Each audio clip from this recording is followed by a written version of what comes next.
now for the Snap Report with...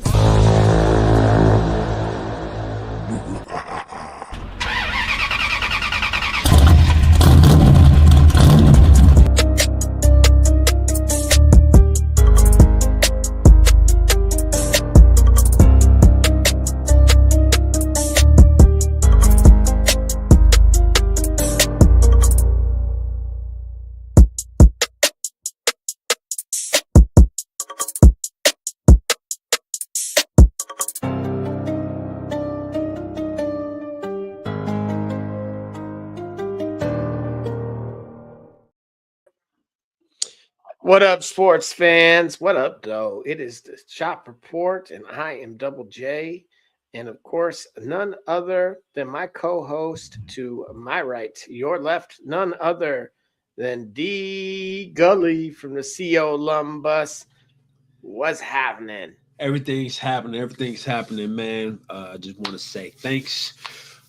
Welcome. Thanks. We right in the middle of it. We're a little started a little bit behind, but hey, we're a little bit more relaxed here than when Barbershop is with us. So get right to it though.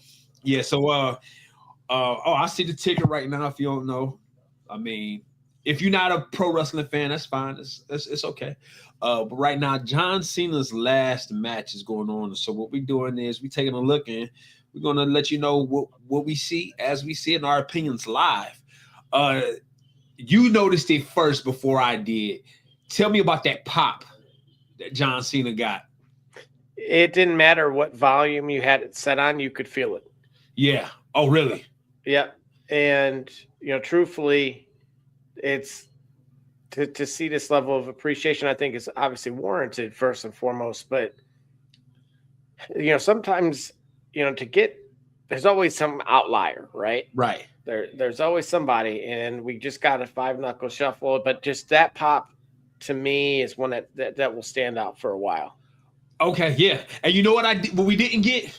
Typically, even during his rise, we would get the whole "Let's go Cena." Cena sucks, right? We got none of that tonight, which I was surprised that we didn't get any of it, because I would think just for the same reason that when Kurt Angle was on his reunion tour, he got the whole "you suck" chant when and it was out of admiration, because that's what they used to do during his original run.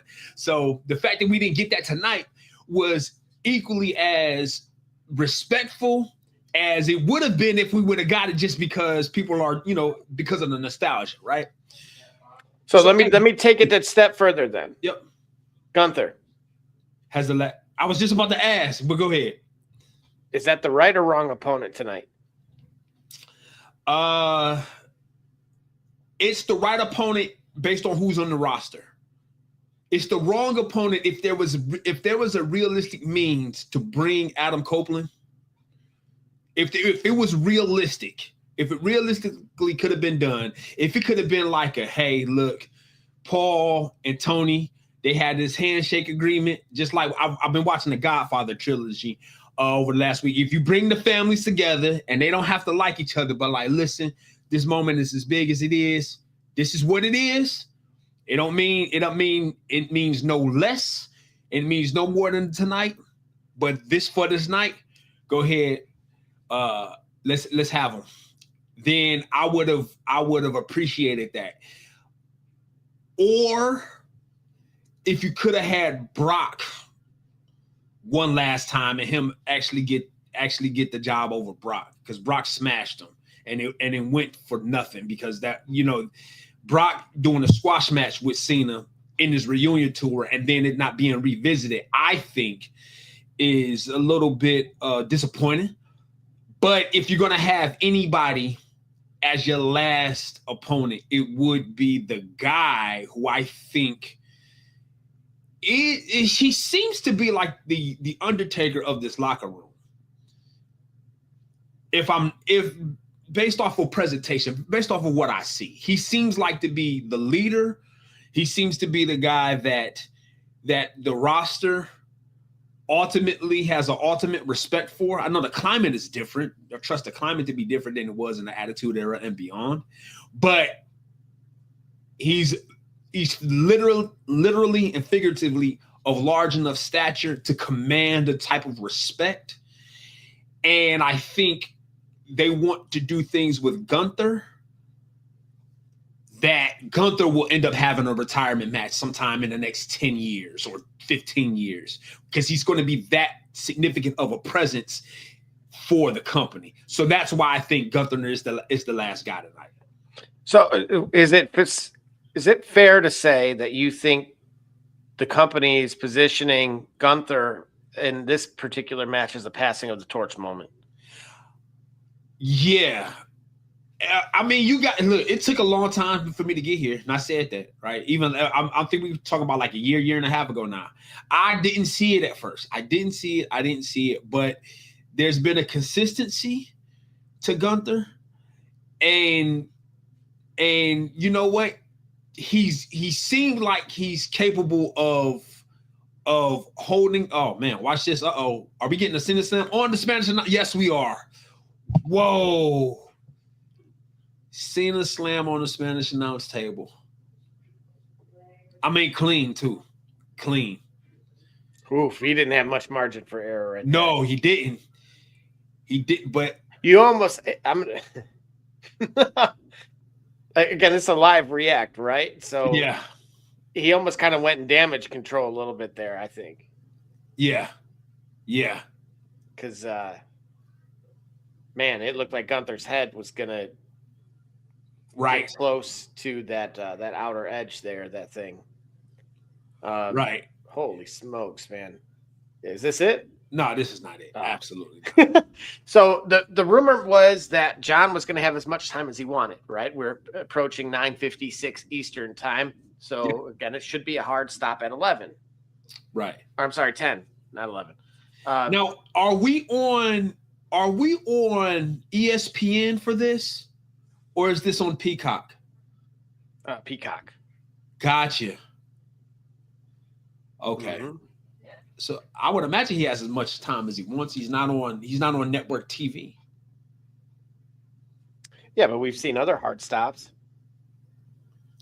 At least with and this is remember there was a show that we had where or PLEs. No.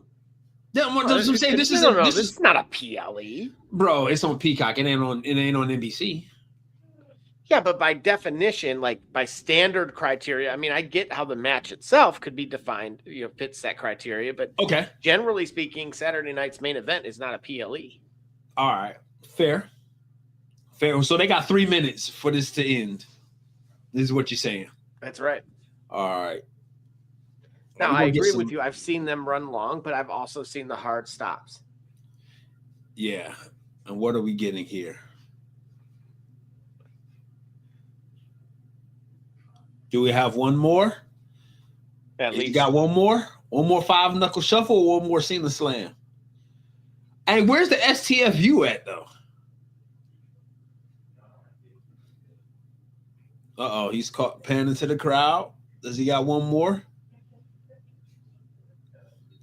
Do you think Gunther's the right call for the final opponent? Or who would you have liked to have been?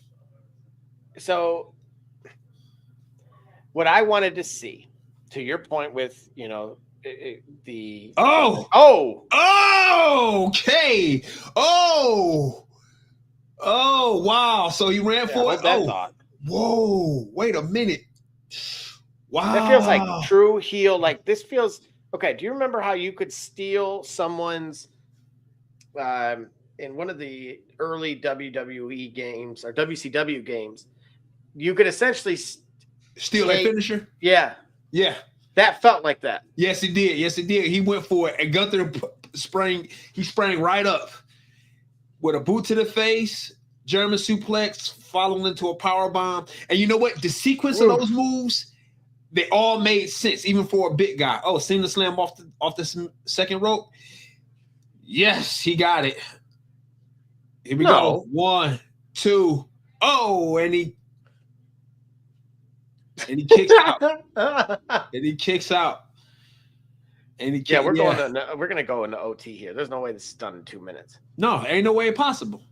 That was, but I will say, man, You know, the only thing I don't really like about Cena's retirement, What's that? his haircut. What do you want him to do?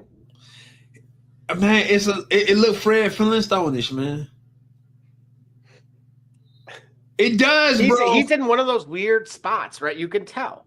Yeah, It's like either I grow it out, as he's done, yeah. or I go bald. And I think he tried doing something in the middle there prior to his return, and it was like, no. Yeah, man. He could have went that, but it's all right, man. It's all right. Who am I to judge, bro? I got stuff to do with mine. I'm growing my locks out, man, and I got a hat on for a reason. yeah. What time it is? I'm too harsh on him. Right. I'm too harsh on him. But yeah, overall though, I think Gunther is as great a choice.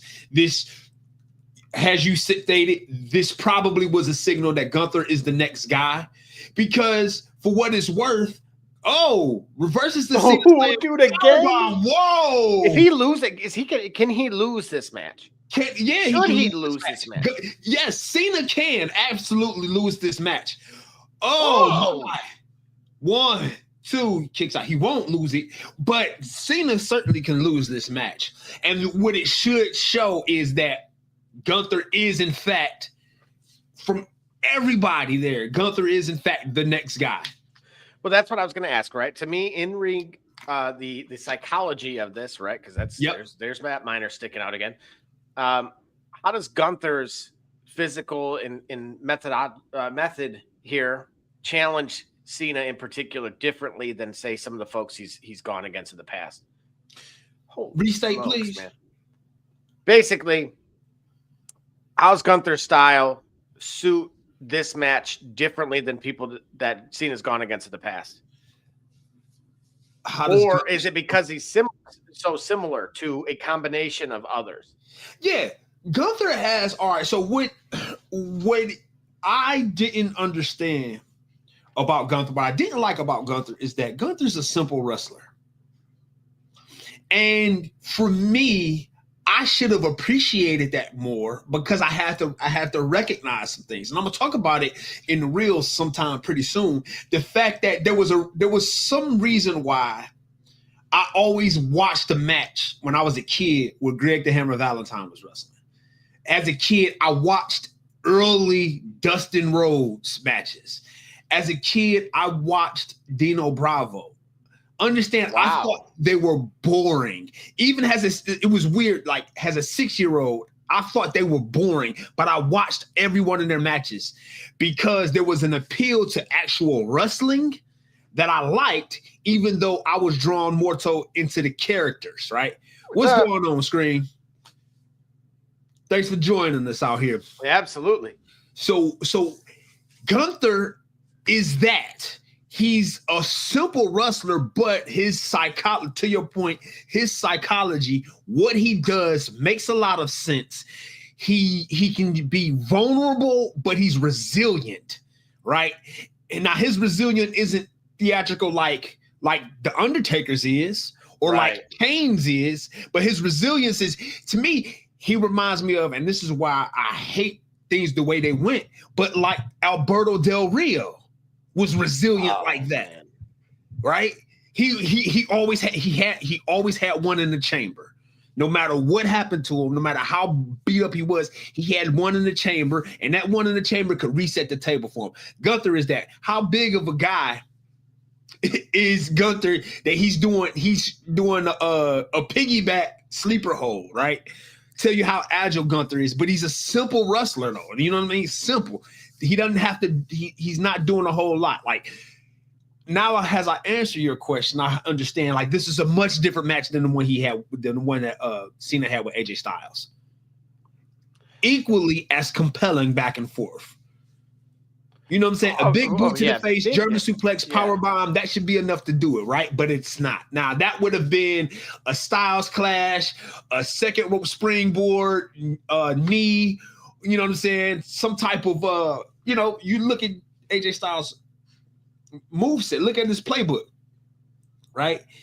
it played out much differently. But here we go. Cena Slam, got him. Bam. This might just be it. I think that's it. One center of the ring. No. Again. Hey, and I think that's Gibby. Right back. That's Yeah. what I'm talking about.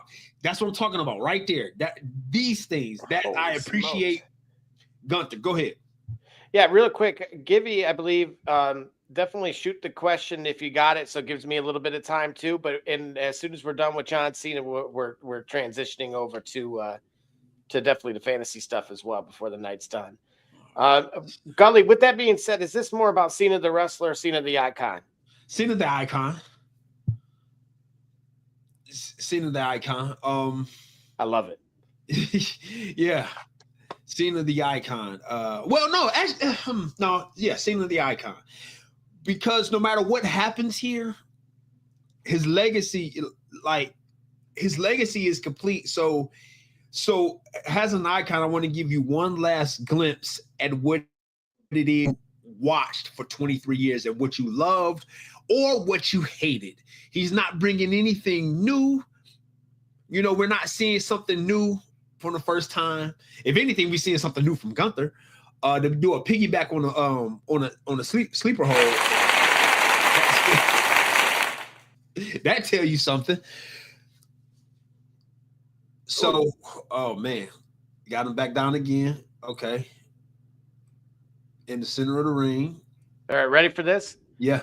Gunther, final boss, next legend, or both?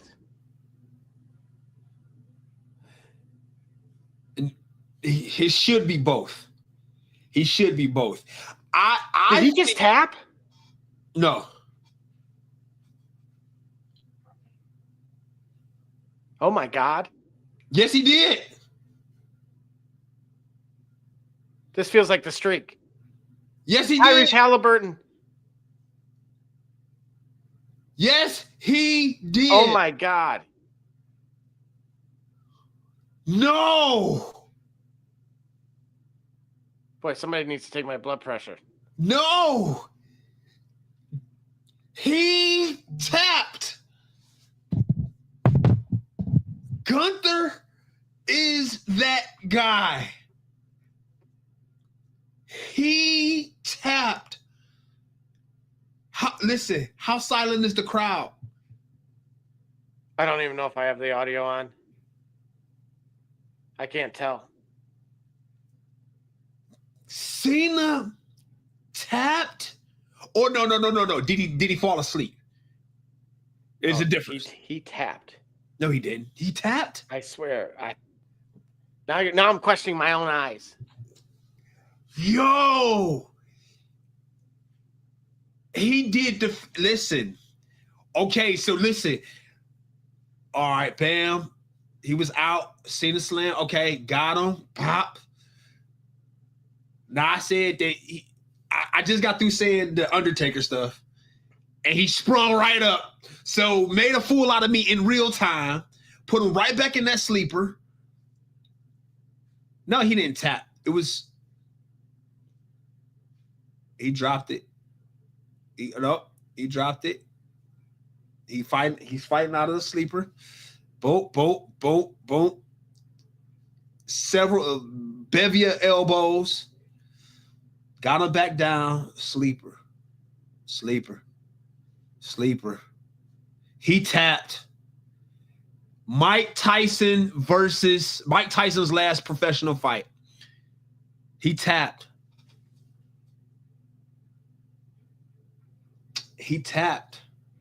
He's always a company man. He was always a company man. I can't do this. I need a commercial break. I feel like Ruby Rod. No, we can't go to commercial. No, we gotta see this. No. Cena tapped.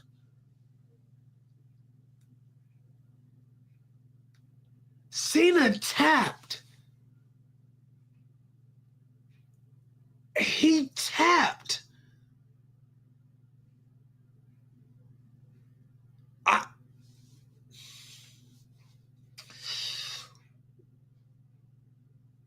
Can you be the greatest of all time and lose like this?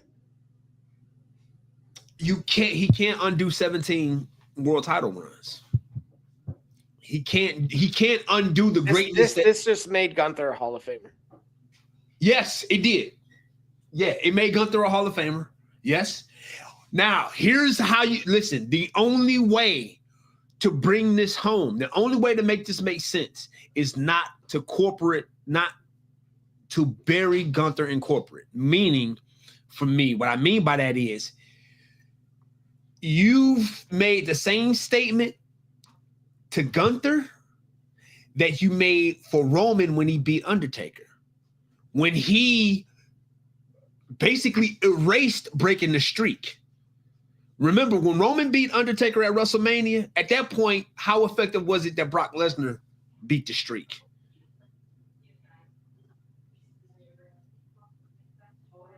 I'm watching the embrace here. That's Wait a minute. place. Wait a minute. World Heavyweight Champion's coming out. Hold on. CM Punk is in the ring. So is Cody. This is just an embrace amongst champions, right? I mean, Yeah, but they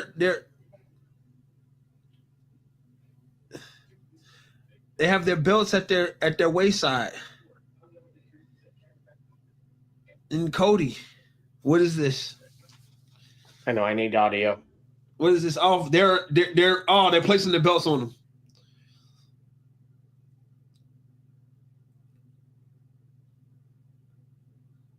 I don't like it. I don't like it at all. Is this a curtain call to you? Of course it is. It's certainly a curtain call. I don't like it. He shouldn't have tapped. He should have just went to sleep. Gunther should have taken it from him. He should have went to sleep. But this is my problem. I told you with John as a whole, he's always been a company guy. He always did something. This is now to your point about Adam Copeland and his per Cody Rhodes quote that I'm paraphrasing, elevating other people or lack thereof. We can never say that about John Cena now. What? Can never say what? That he didn't elevate someone. Oh, okay. I see what you mean. That he did, yeah. Right. Remember, he gave Kevin Owens that shot. Remember? Kevin Owens. That's right. Yeah. And he was there front row, right? Yes, he was. He was there front row. They let him hold the titles one last time. I'm total. Is he really done? What do you? Okay, I know it's Raw and it's in the moment. That's the whole point of this. Are you content? Are you satisfied, or is this? Do you feel like something's wrong? The only thing that was wrong is that he tapped. What difference does it make? It makes a big difference, man. Listen, it makes a big difference. All right, let me ask you a question. Do we get Austin 316 if he taps to Bret Hart? No, but we don't get Austin 316. Doesn't cut that promo either. Okay, so does Austin become the guy he became? Wait a minute. Don't get me started on Austin, because I told you if we don't get the curtain call like we're getting right now, regardless, we got that. That's not what we act. That's not what we said. That was supposed to be Hunter. Hunter's role. That was completely Hunter's role, and that's why he played third fiddle in that entire. Okay, that's fine. That's not what I asked you. I asked you about this moment here, right? Mm-hmm. I asked you about this moment here, or I compared this moment to WrestleMania 13. If Austin is bleeding, all right. So we've got color. He's got him bleeding. Bret Hart's got him in the sharpshooter, and he's bleeding profusely like he was. If everything like that happens, every moment leading up to that match happens, and Austin taps, do we get the same thing? Do we get the same lightning rod that we got from that moment on if he tapped? I certainly think we don't. By that same logic, Gunther should not have tapped at all. He shouldn't have tapped. He should have taken it from him. He should have been put to sleep. But this is where I disagree, because Gunther didn't just beat John Cena, he broke him. And that is the strongest way, Gully, to put someone over without damaging the legend itself. No, it's not. 100%, dude. No, it's not. It's not only that, it's the ultimate passing of the torch, which is what I was talking about. Go ahead. Go to Twitter right now. Let's go to X. Let's go to Instagram. Let's go anywhere. We'll go live on this show right now. If we want you to be seen, hashtag us at the Shop Report. And of course, John Cena, but we'll do that as well. So here we go. I'm going to go to X and yeah. Let's see. Triple H. Great. Yeah, John Cena. I get all of the career retrospective, bro. He shouldn't have tapped. This was like Mike Tyson. Well, you know, in that case, he couldn't get up, right? When he got knocked down, he couldn't get up, I think. Versus not Daryl Williams, but versus Kevin McBride. I don't think Mike Tyson could get up, so he just retired on the stool. People are upset with Triple H. Yeah, I get that. How would you book him to tap? Yeah, so I'm going to read from Can't Guard ZB. We really let this man control John Cena farewell tour, and of course, it's showing Hunter pedigreeing John Cena. Yeah, we did. We let him control it. And a lot of people feel like WWE and TKO did this man wrong with his retirement run. That is from Phenom. Okay. So again, hashtag us if you want us to read yours live as well. One of the greatest careers ever. Never give up. Thank you, John Cena. It's from JM.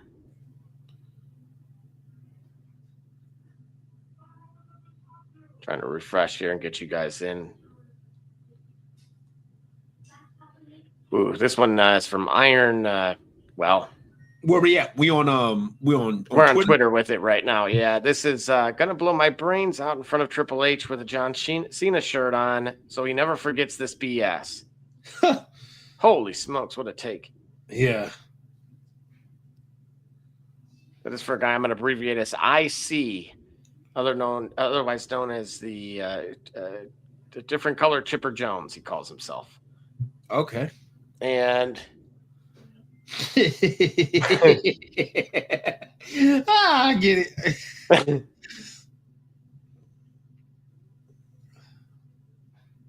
All right, this one's from Vincent at WWE. Triple H and the creative team shameful. You don't have John Cena lose his last match. You don't need a shock factor here. You deserve to be booed. You effed up. Wow.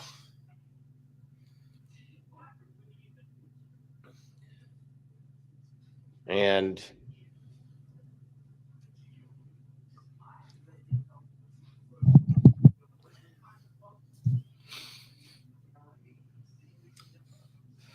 wow. Aura says, how are they going to make John Cena perform in his retirement?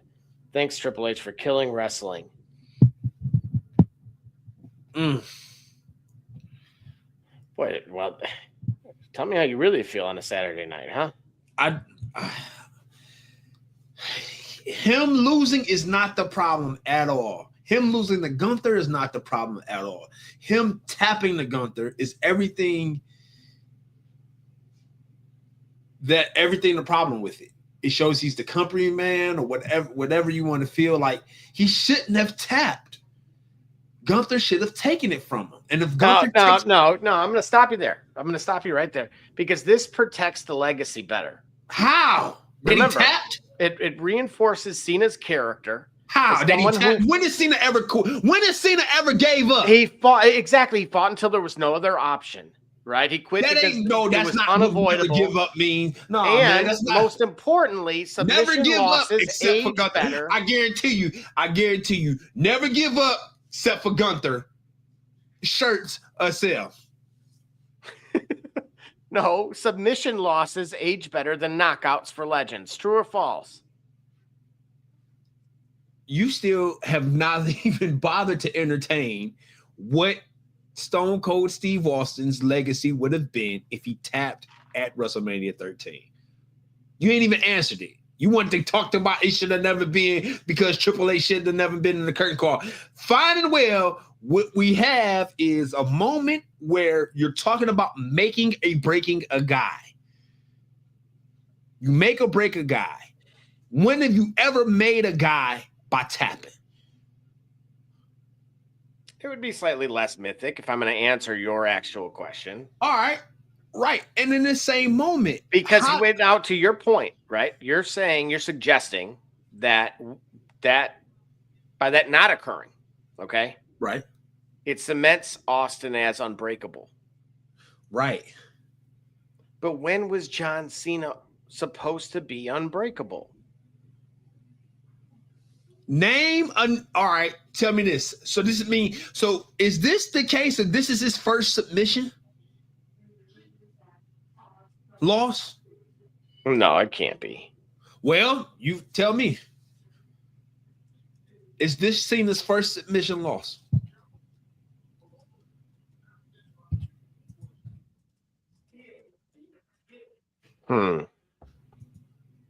How many times has Cena been submitted?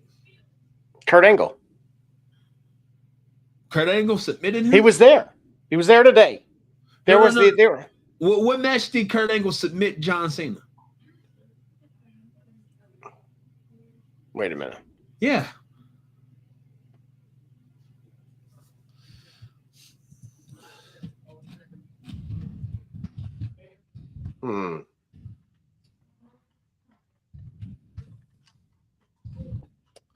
Yeah, Kurt Angle did in 2002, right? According to Sportskeeda, John Cena was submitted 16 times. Until today, which is number 17. There you go. Oh, look at the symbolism in that, bro. He 17-time champion, 17 times submitted. There's your answer. Let me see. Hold on. Let me make sure. Or Rico. 16 matches. According to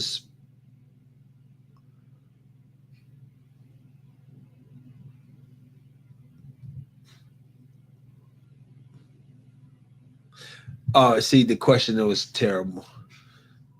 No, according to this is where AI don't understand context. John Cena has been submitted in a total of 16 matches at WrestleMania, meaning that John Cena was in 16 WrestleMania matches. That's not what I asked. How many times has John Cena been submitted?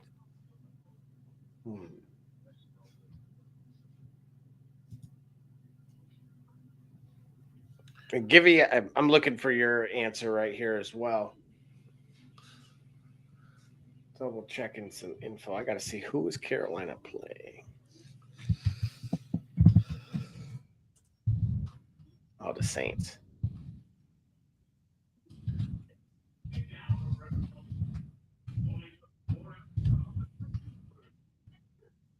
How many times has Cena lost by submission?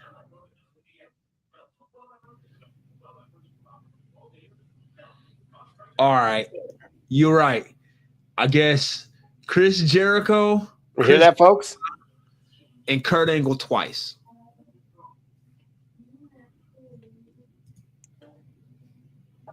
The last time was in 2003 to Chris Benoit. No, he got submitted by Gunther. I'm not talking about tonight.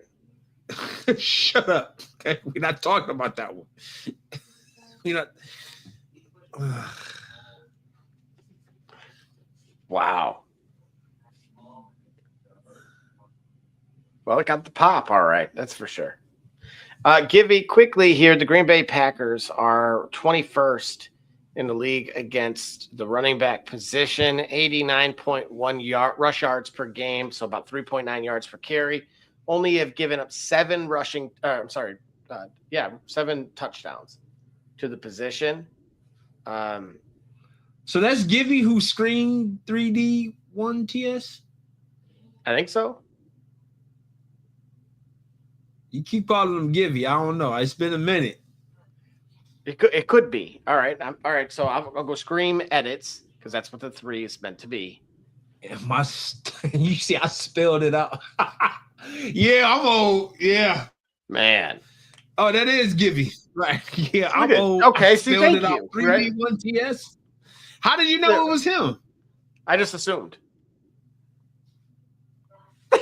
Man, I spelled it out. Oh man, that's awesome. Spelled it out. 3D1. And then as far as the Saints go, number 5 in the league, so 112 yards per game, rush yards per game, 4.2 yards per carry, 10 touchdowns. So I'm not surprised. I believe in you. Right, but now he's calling on right. Now he's calling on the council. You're right. Hey man, you got real far without us this year, Givy. We haven't been on as much.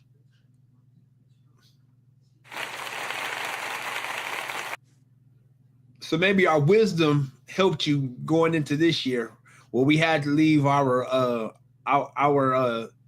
Padawans to figure it out for themselves. Absolutely. And so with that being said, we'll let Gully keep looking this up and we'll take a long break. It's K Cunningham and you watching the Shop Report. I'm Harvey Diallo and you watching the Shop Report. My name's Chris Murray and you're watching the Shop Report. Oh, you're Jay Knight, you're watching the Shop Report. It's Max McKee, you're dropping in on the Shop Report. Barbershop Jay, Quentin Hines, Super Bowl champion. I'm ready. Let's do it. I'm on. Hi, I'm Mars Edwards from Murphy Stadium and you're watching the Shock Report. Hey, I'm Billy Butler and thank you for watching the Shop Report. Hey guys, I'm Les Norman, former Kansas City Royal, and you're watching the Shop Report. Commander Brown, Detroit Rivers Mountain Training, and I'm watching the Shop Report. Hey, this is Doug Flynn of the New York Mets. Well, a few other teams, of course, too. And you're watching the Shop Report. I'm Matt Ramos, and you're watching the Shop Report. How you doing? I'm Rajay Davis, and you're watching the Shop Report. How you doing? This is Nelson Figueroa, former Major League pitcher with a lot of teams. You're about to listen to the Shop Report. Hey, this is Howard Johnson. You're watching the Shop Report. Hi, I'm Heath Bell from the New York Mets, and you're listening to the Shop Report podcast. Yeah! Hey, I'm Josh Tolley, former catcher of the New York Mets, and you're watching the Shop Report. This is Edgardo Alfonso for the Mets, and you're listening to Shop Report. Hey, this is Doc Gooden, and you're watching the Shop Report. Hello, this is Mike Hampton, and you're watching Shop Report. This is K Cunningham, and you're watching the Shop Report. Hey, C.O. Moore, tune in live to the Shop Report, man. Checking in with the Chicago Bears. You heard it here first. This is Herman Harvey, former NFL offensive lineman with the Cleveland Browns and the Baltimore Ravens. And you're listening to the Shop Report. This is Josh Cribbs, 3-time NFL Pro Bowler, all-decade return specialist. You're listening to the Shop Report. Cleo Miller, former Cleveland Browns, and you're listening to the Shop Report. Hi, this is Dick Ambrose. You're listening to the Shop Report, and go Brown. Hey, this is the top dog, Hanford Dixon. Listen to the Shop Report. This is Ernest Biner, and you are listening to the Shop Report. Hey everybody, Jimmy Haslam, Cleveland Browns, and I can tell you my favorite podcast is the Shop Report.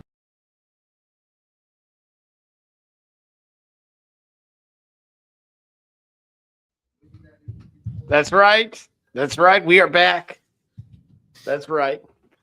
You heard it here first. We are the favorite. Like the Ohio State, we are the favorite. Dot the I. Man, right? Oh, wait, the favorite. Okay, I ain't gonna say it no more. You gonna say it no more? All three of y'all. Awesome. Oh my gosh. Okay. Well, John Cena. John Cena. Well, hold on. We got to get back to Give You. All right, we'll get Or back. Scream 3D1 TS. All right, Scream. Would you play RJ Harvey versus the Packers defense or Rico?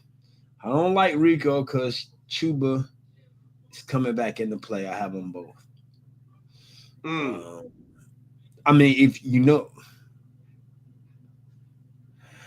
Hold on. Let's see. All right, let's take a look here.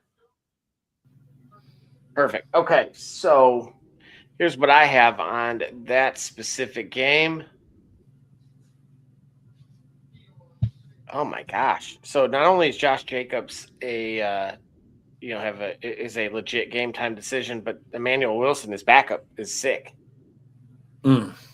So we'll see what happens there. Obviously, it's the 4 o'clock window, which definitely is Got some beneficial. time.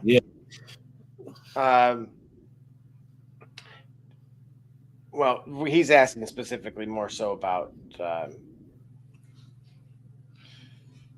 whether he should play Rico or not. Yeah. Let's see.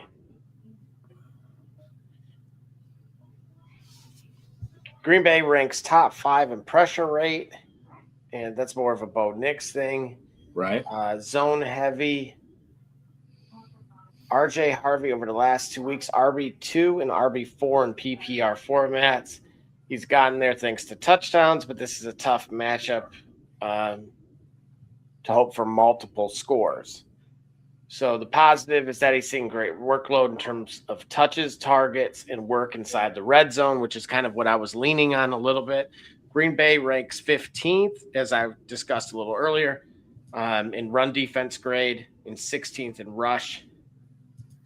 But number 1 in Pro Football Focus's tackling grade. So volume-driven matchup,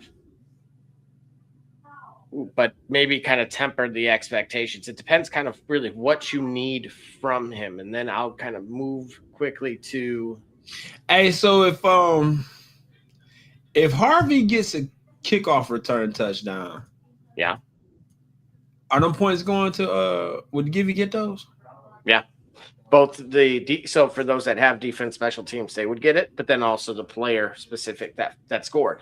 So someone that I've exploited my league, I noticed does that. So there's a guy on Tennessee, last name is DK, spelled D-I-K-E, but Dyke. That's his name, man. Just like the guy that played college, Kaniga. That's their name, man. Yeah, at Eastern, that guy. Yeah. Yeah, that's his name. His name is Dyke, right? Is it Dyke? I thought it was DK. Well, I'm saying Dyke. That's his like name. Kofi. Remember the basketball player Kofi Cockburn, but his name was spelled C-O-C-K Burn.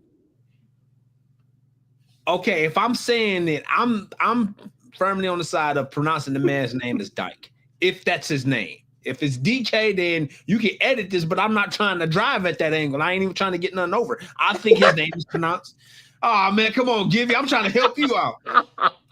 Givey, I was supposed to be in Arizona this weekend, too. Unfortunately, MLS did not clear my kid. What's the guy's name you talking about? Kofi Cockburn? No, not him. Oh. DK. Yeah. I do not know how to. What team you said? Tennessee Titans. He's a wide receiver. Also does punt kick return duty. So what I glitch in my league is that they count the kick return yards.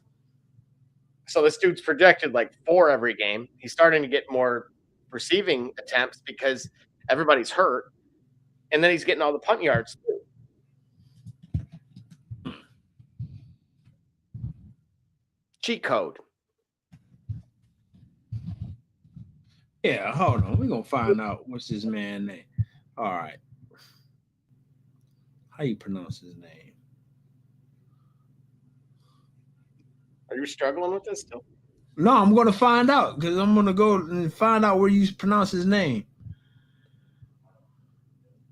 All right, so just so everybody knows who we're talking about here.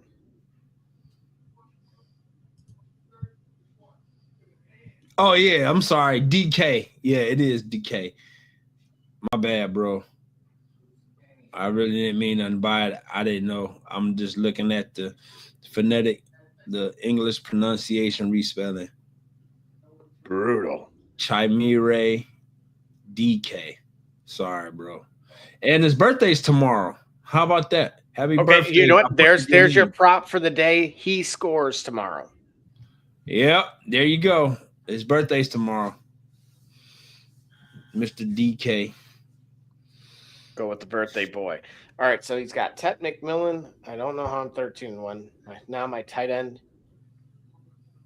Yeah, but wait a minute. Now Phillip Rivers and tight ends were, he had a Hall of Fame tight end in Antonio Gates. Yes, sir. So it's not all doom and gloom. Right. And he could be in for a big one, especially PPR format, right? Just given the fact that we have no idea. Again, the closest that everybody has said is that, well, his high school team that he coached ran the same offense as the Colts. Okay. What does that mean? I guess that he knows the plays. That's the organization he was last with. I don't think much has changed. How long ago was it since he's been there? It was like 5 years. Oh, it really has been 5 seasons. Oh, that's right. Yeah, he was right. He was Hall of Fame eligible this year until this. Yeah. Now that he's on an active roster, he's got to wait a handful of years again. Yeah, wait 5 more years. Wow. So, okay. Hopefully. Now, Ted McMillan, on the other hand. All right, let's find. Hey, didn't he guide them to the playoffs? Yes, he did. And they lost to Buffalo. I remember that game.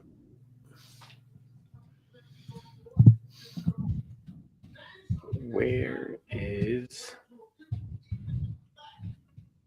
Carolina? It's tomorrow, 4:25. What is going on?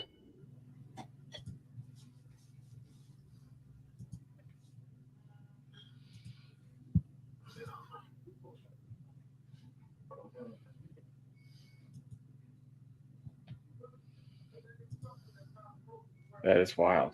I do not see it. Here we go. Looking at my start sit.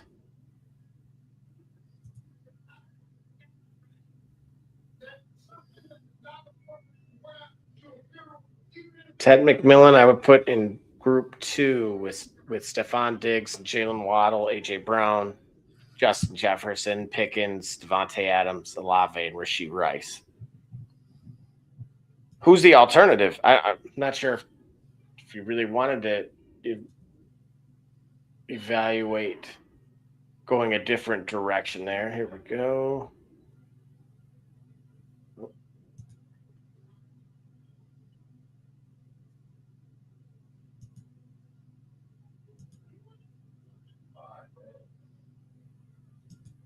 McMillan, I have wide receiver 17. Okay.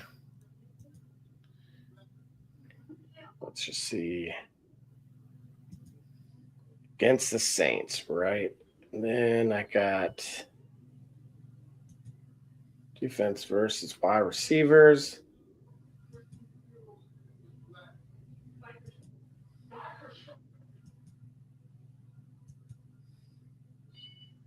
Oh, man, New Orleans is terrible versus wide receiver. 13 touchdowns given up, 28th in the league overall.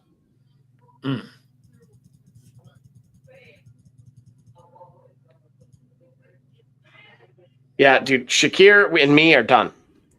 No way. I cannot recommend that guy. He shows up when I write him off. And then anytime that I say, it's like Joe Hendry, say his name and he disappears. I don't believe in Shakir. Like you banging your head against the wall instead. Yeah, so absolutely not. You're not going to bench Jamar Chase. Yeah. Nope. Especially with the resident Bengal fan here.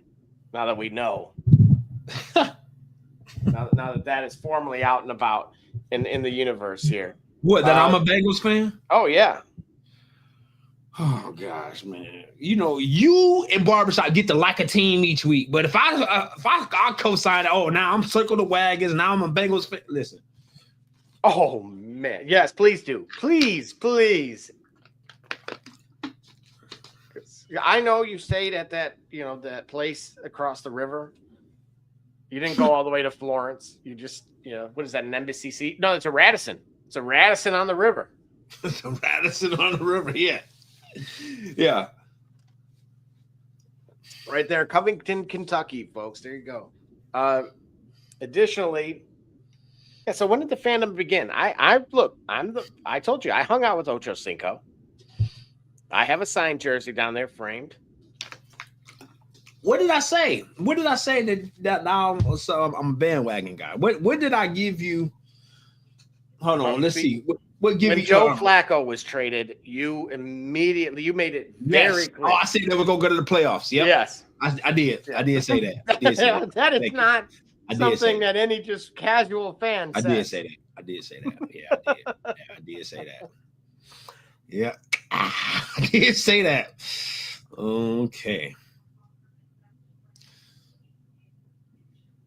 Golly, who you got? In the Super Bowl? Mm-hmm. I think the team out the AFC and the NFC, I think those are two teams that end up in the Super Bowl. Really?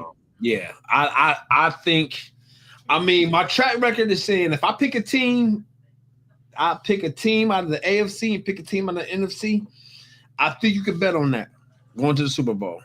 Givey, a team out of the AFC and a team out of the NFC. Here we go. He's terrible. I'll do a little bit better than that. Cool. Go ahead. Who you got? Yeah. Barbershop Jay's going to say the Rams. Yeah. Okay, so we'll give his NFC pick.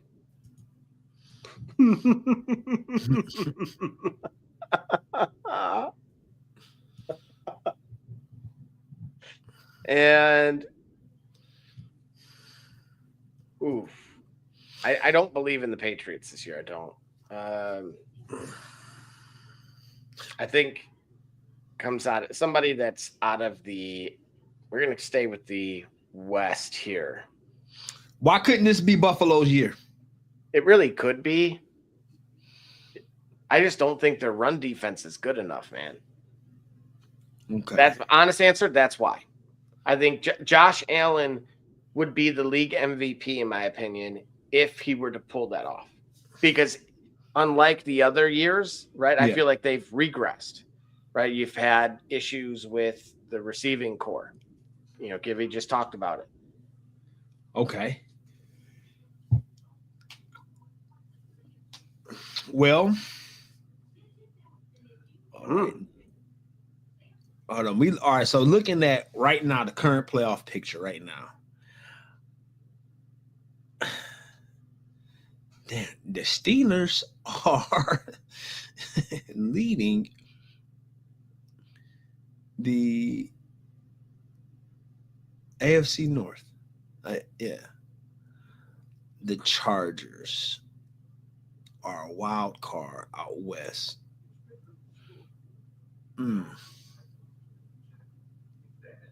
Super Bowl pick this year. Mm-hmm. I'm going to go with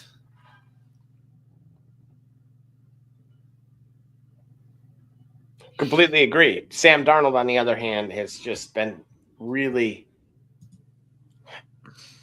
he needs to be a little bit more consistent for me, fantasy-wise. I know you guys have won in spite of that, but I actually think San Francisco. And the Bills. He's in the Seahawks and the Bills in the Super Bowl. It's not really that far-fetched. Yes, it is. Why? Seattle's 10-3, just like the Rams. Yeah. Oh.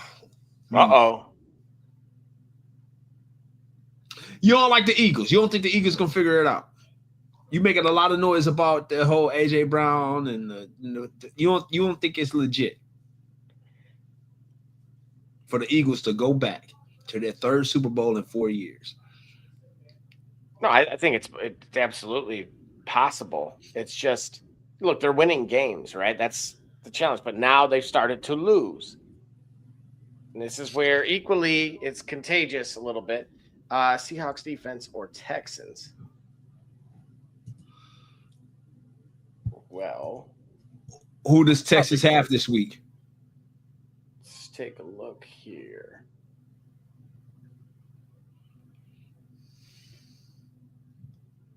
Houston is Arizona? Oh my gosh. That's easy.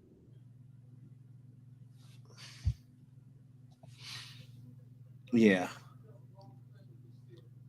Let's go. And then the Seahawks. Oh, against the Colts with Phillip Rivers. Oh, man. But they still have Jonathan Taylor. Right. Hawks have 3 losses by 9 points. Givey, I'm going to ask you a tough question. If old man Phillip Rivers walks in there and beats your Hawks, how upset are you going to be, dude? Right. Right. Now, remember, as you pointed out, they have a compliment. I have Michael Pittman on my team. Fantastic receiver. Right. Great year. You pointed out, Givey, that you have Tyler Warren, the tight end, and that someone I brought up MVP, someone that should be in the MVP race is Jonathan Taylor. To me, you know what that sounds like, Gully? It reminds me of the days of Vincent Jackson. Yep.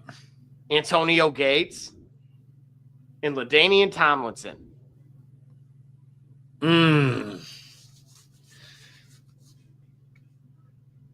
That was a fantastic group that only needed mediocre quarterback play, and who better than Phillip Rivers to fill that void? Right. Yeah, he's not in the MVP race. Well, that's largely because of, to your point about who he's playing against. I think Gully and I talked about that briefly offline with how the back half of that schedule is playing out. Oh, we got Jay Hang, my bad. High flex 2. Adunze, Isaiah Likely, Waller, and Yoshivas. Half PPR. All right, I'm going to leave this thing up here. Give us just a second. Gully, I'm gonna take a break here on this one to try to find it from right after a word from our sponsors.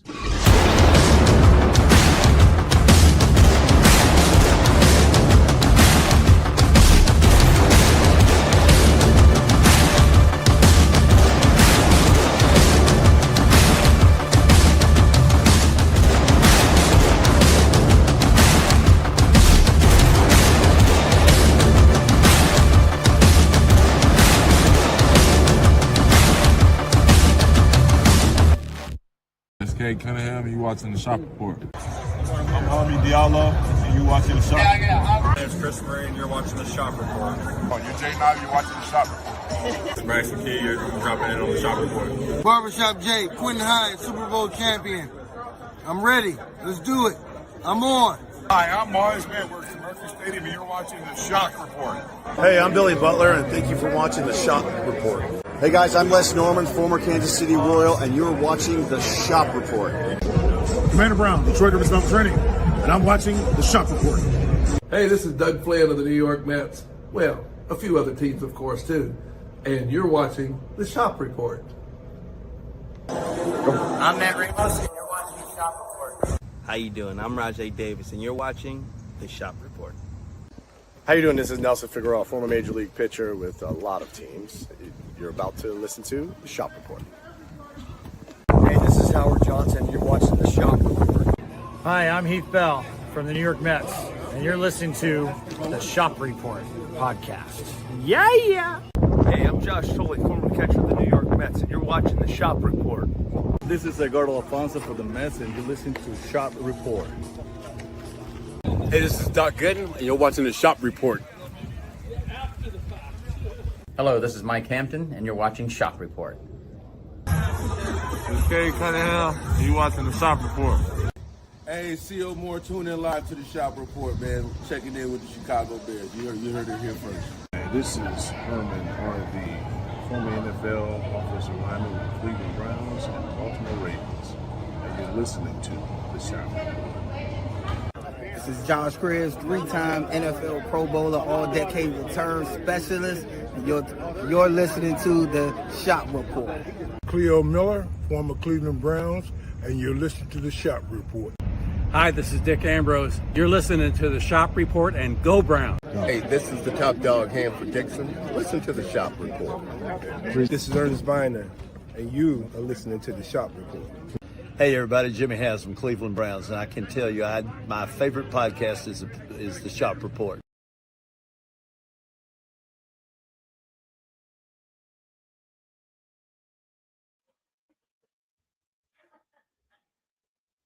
All right, and we are back, and so I got Gully here as well. So is Dunze clear? That looks like he was questionable last I checked. Right, that's what really the killer here. Something I will point out too, as far as likely, the last time they played Cincinnati, they went off, dude. So I'm gonna actually have specifically how well they did. That was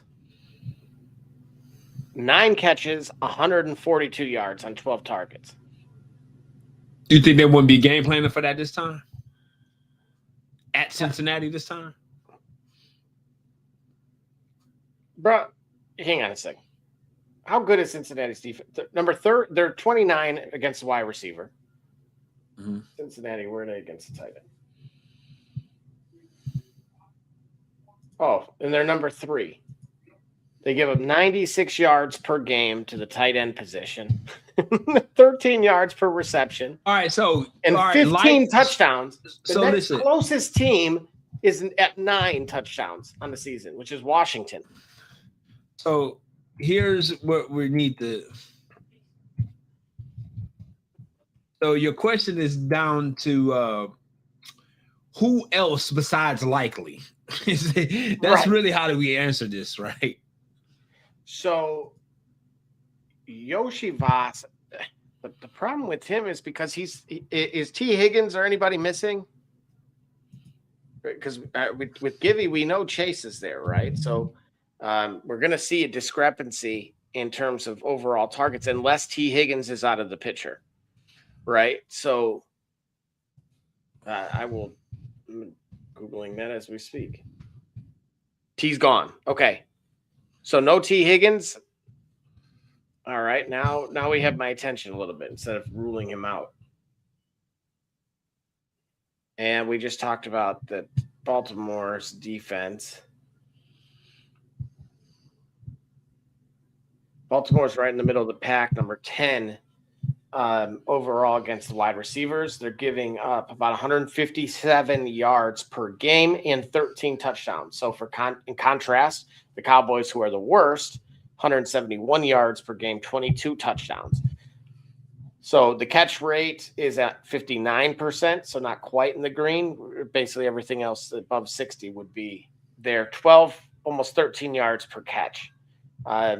So actually not bad, right in the sweet spot. No T screams a pretty solid play here, especially if Dunze's got an ankle injury, like Gully was saying.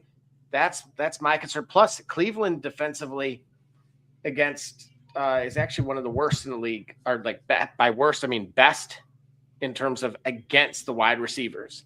So for me, stay away from that. And go with Likely and Yoshi Voss on that one from my end. Gully, do you see it any differently? No, I agree. Those are the two. Those are, first of all, it was going to be Likely no matter what. Right. Well, his issue was of course Mark Andrews who signed that giant deal. Right. If we lose to Phillip, I'd count us. Oof. do think we have a great chance. I mean, I think you have a great chance to lose. I don't think you have a great chance to lose. But the way Sam Darnold's, dude, the way he's been up and down lately, and it's more so like the running back game has been a disaster for fantasy purposes between Kenneth Walker and Charbonnet. But it's almost like Philly in a way. Like if all you care about is winning games, well, they were doing a good job of that, no matter how ugly it was. Right. So it was like, if that's all you care about, they were accomplishing that. When it comes to the running back, is it working? Are we winning? They're doing that. So it's hard to complain. But that's why you play the game, folks. Additionally, I'm not quite done with this John Cena dude. I can't. I just can't. What's wrong, man? I'm a little bit in shock that it was, like I felt like I was alone. Yeah. When it came to Gunther, and then I'm like, am I overselling him to Gully? Like, and then here we are. So like a part of me is like, wow, how validating. Oh, here we go. We got Kai rather, and Claudia. What's good? I'm in a non-PPR 10-man. I think I should start Zay Flowers, Devontae, or Chris Rodriguez as his flex. So select one. Here we go. All right, really quickly, I'm going to, again, Cincinnati is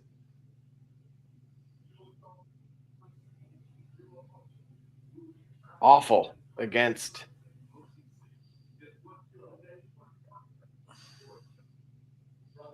actually, they're not bad against the receiver position.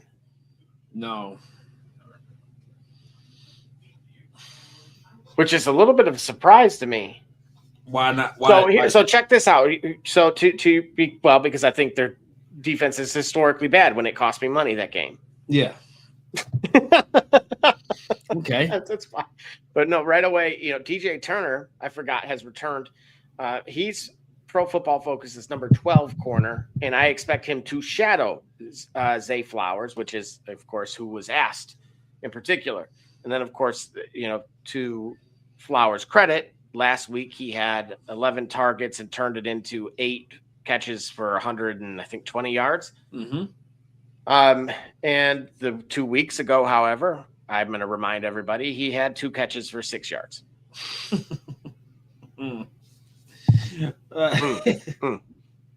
Yeah, and so I will say the last time that they played also, DJ Turner shadowed him for about 2/3 of the routes in that game. And that's where, as I said a little bit earlier, I lean more towards the tight ends who had a fantastic game the last time around. And so I'm a little less bullish on him. And then as far as I'm going to look at Chris Rodriguez and Devontae Smith here as well. Let's see. So the Raiders are playing a lot of cover 3, and that's really good for A.J. Brown. Okay. Devontae Smith's a little bit more volatile in recent weeks against cover 3. Yep. He shows up well on paper, has a 21% target per route run and a 29% first read rate. And basically him and A.J. Brown are separated only by 1 deep target against this scheme. So there's some boom potential with him. So he's got top 25 upside. This is playoff week, so I'm telling it to you guys straight as I always do. But this is where I'm not skipping a detail, right? I'm reminding everyone that, hey, you're likely to see some shadow coverage on this guy, whereas on the other guy, if you get some air yards on one of these throws, and this is where you got to put a lot of stock in Jalen Hurts. And that has not been. It feels like Enron kind of late, at least of late. Philly fans, relax. Although they probably agree too. And then, Hold on. Yep. Which Devontae? It's got to be Skinny Batman. It does. Well, you could be right.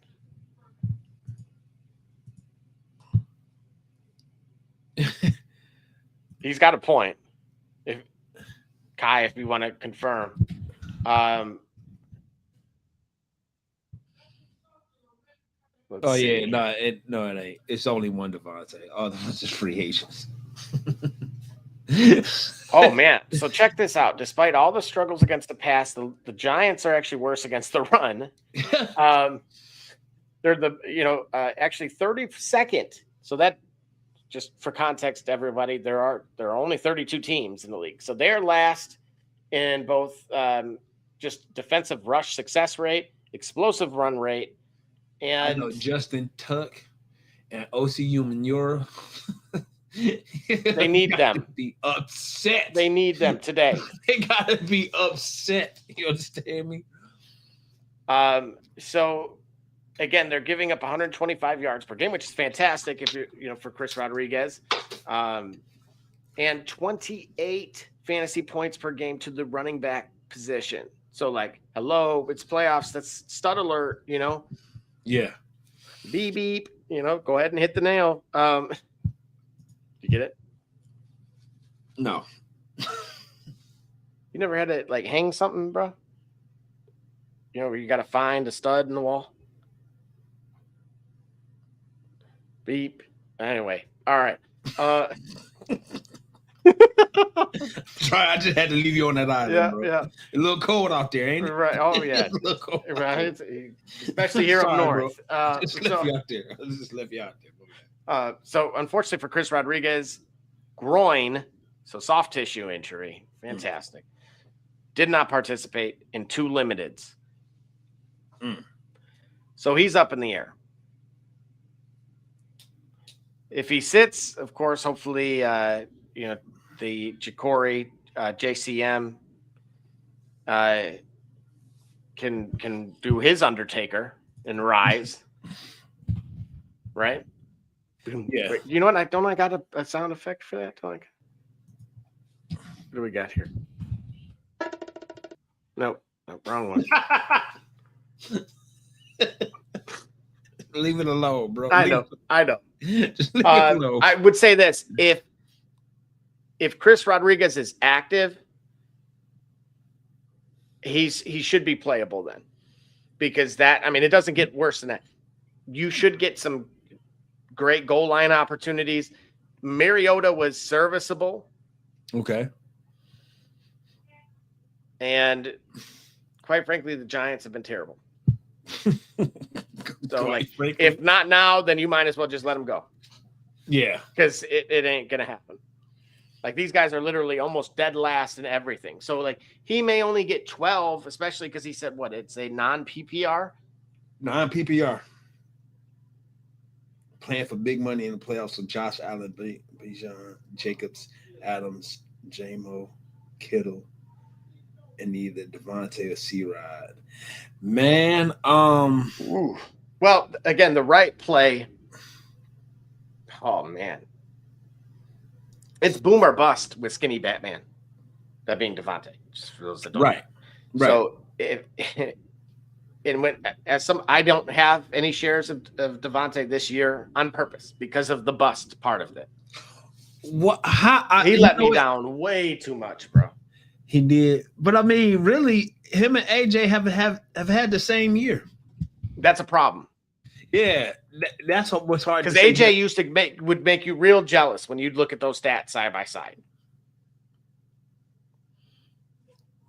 That girl with Sharon Moore.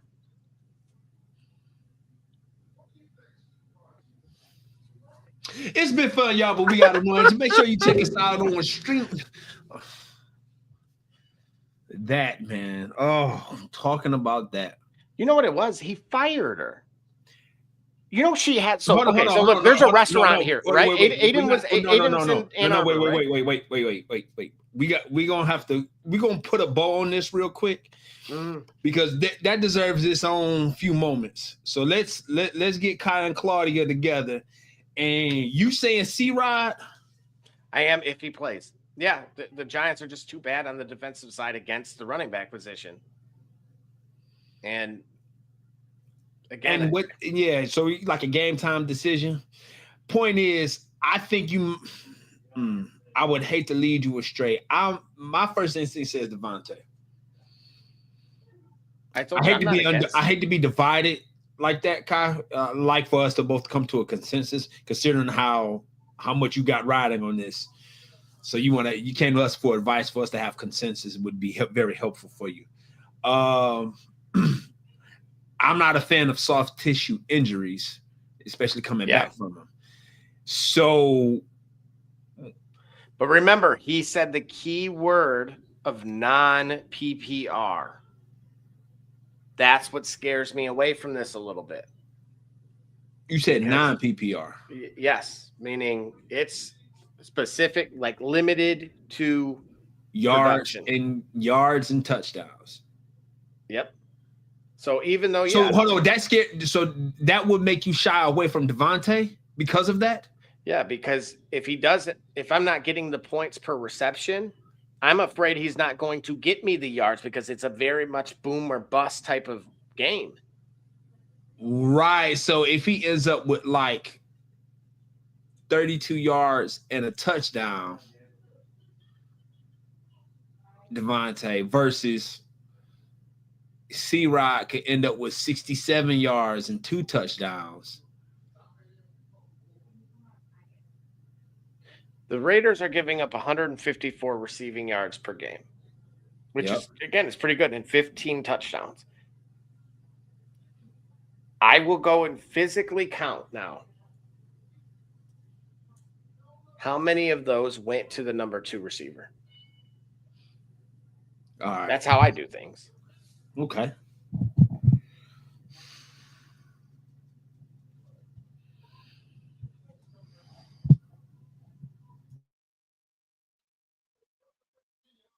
Nobody in game 1.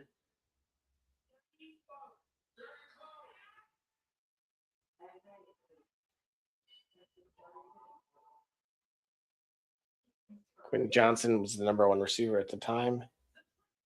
Keenan Allen was in the slot. They both got one.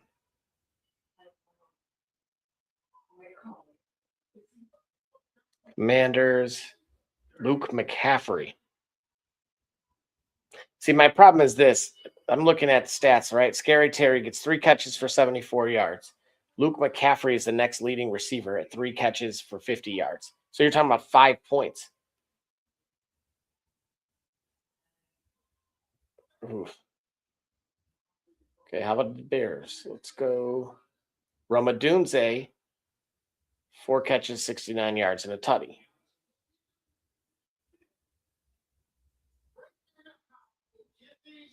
The Colts, Tyler Warren, Michael Pittman, number 1 receiver. So we're talking about 5 points here, dude. That's, I mean, looking at the Titans is wishful thinking, but Van Jefferson had 75 yards.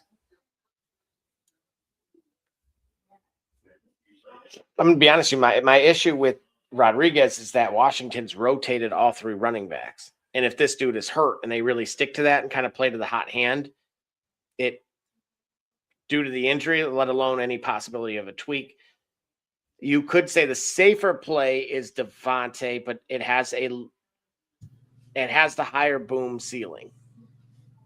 Man, just say C-Rod. Go ahead, bro. No. I'm look, there's no the problem with Washington's running backs, dude, is that they're using 3 of them. So it's like it's almost worse than most in the league. And this guy's hurt. So it's like he may start the first series and then you never hear from him the rest of the game. Fair. And this is the playoffs, dude. I'm not getting chewed out from that. All right, man. Go ahead. Go with Devontae, man. Yeah, because these guys are in doom and gloom right now. Like they have to throw the rock and find themselves. Remember, our suggestions are purely recommendations and not to be considered as gospel. Our suggestions, remember, how should I put it? For entertainment purposes only. The views and opinions expressed here on the Shop Report and the Shop Report After Dark are purely for entertainment only and not to be used as a guarantee of any outcomes or situations. Please judge accordingly. This is what we think. This is what. Oh my gosh, dude! And you got to worry about this too. They're playing. Vegas has Kenny Pickett playing. If they get ahead, man, like they're not going to throw the ball at all.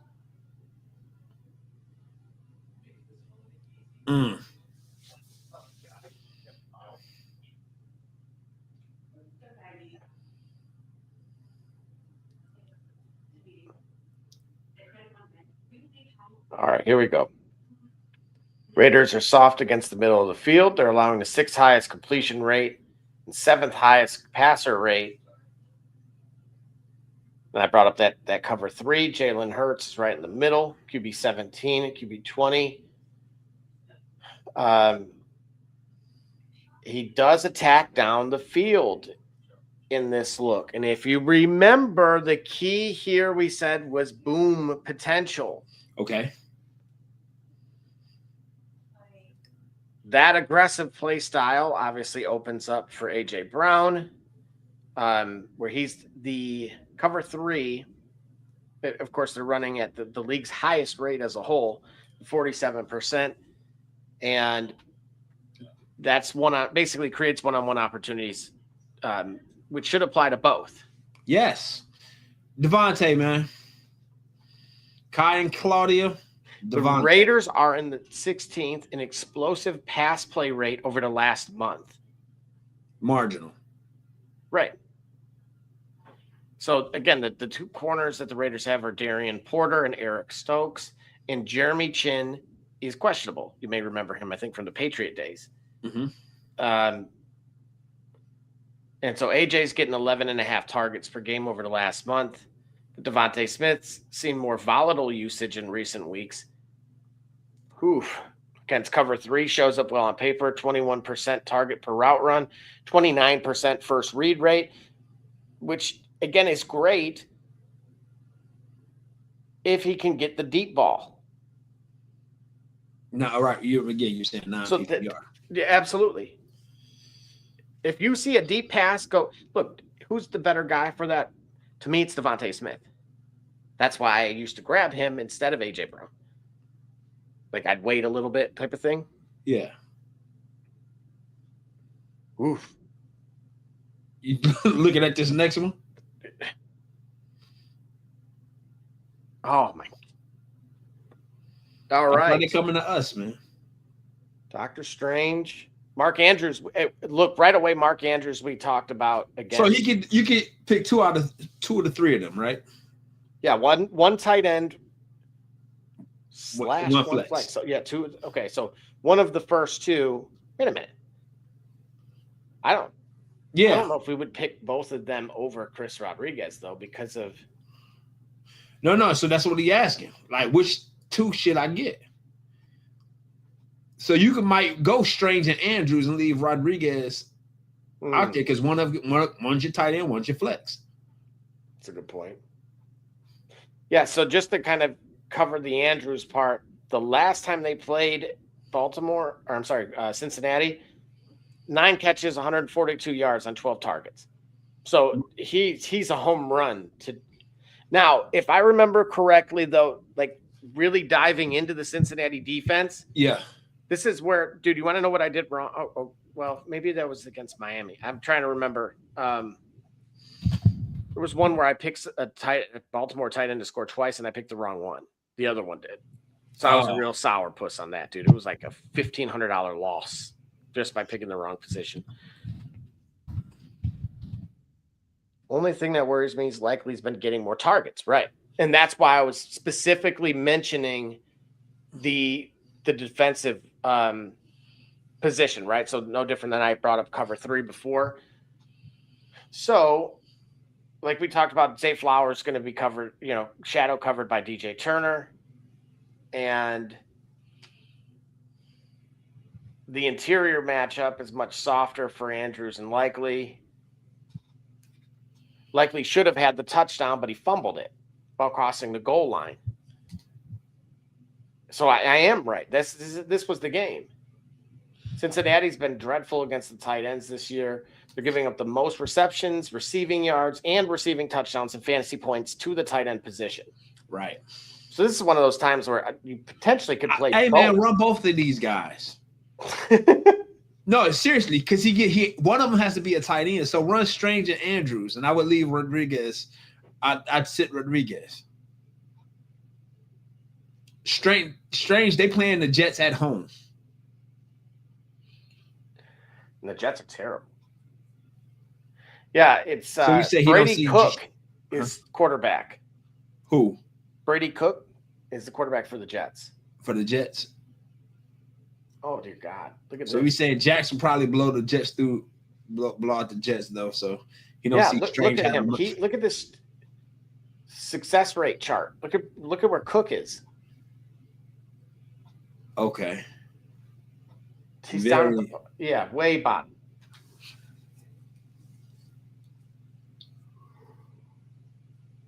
Brutal.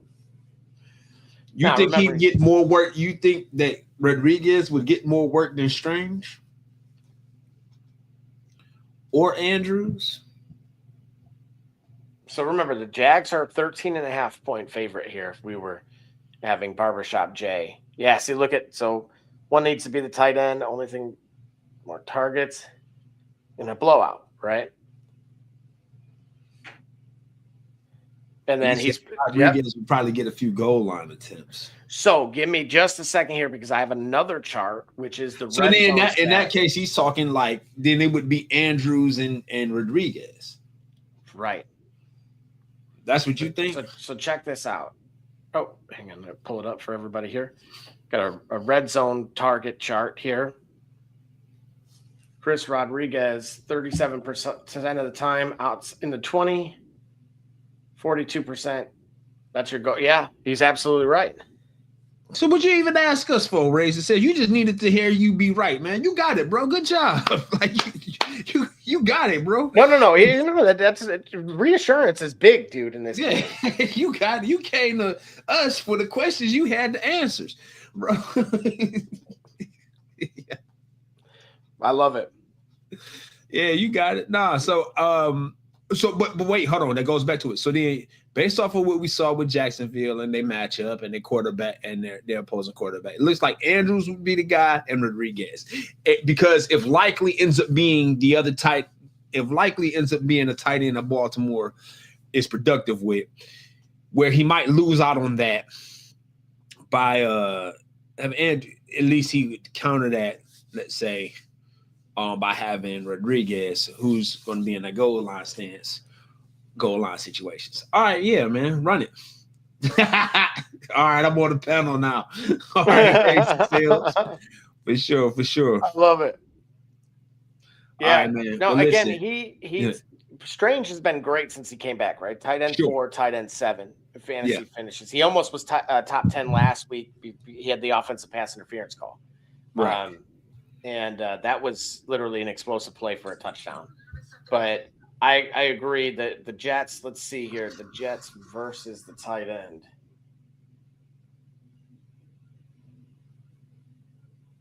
New York Giants, where is the Jets aren't far. Pretty bad. Only giving up 46 yards per game to the tight end. Whereas, teams like Cincinnati are giving up 96, right? So, so you're already saying bad matchup on paper, potentially blowout. You had factor in blowout potential as well. They're not giving up a ton of touchdowns either to the position. Do they leave them out there when they pull Trevor Lawrence and stuff in the third quarter? Yeah. Ouch. Yeah, so I think the safer play is who you have, without a doubt. All right, and then kind of quickly beginning to kind of walk through these as a whole. We got Buffalo 1.5 point under our favorites versus at the Patriots. Gully, what's your first thought on that? Agree, disagree? Say again. Buffalo is -1.5 going to New England this week. Who's leading the division? Got you, bro. Yeah, we got you. Tune in to us next week. Yes, sir.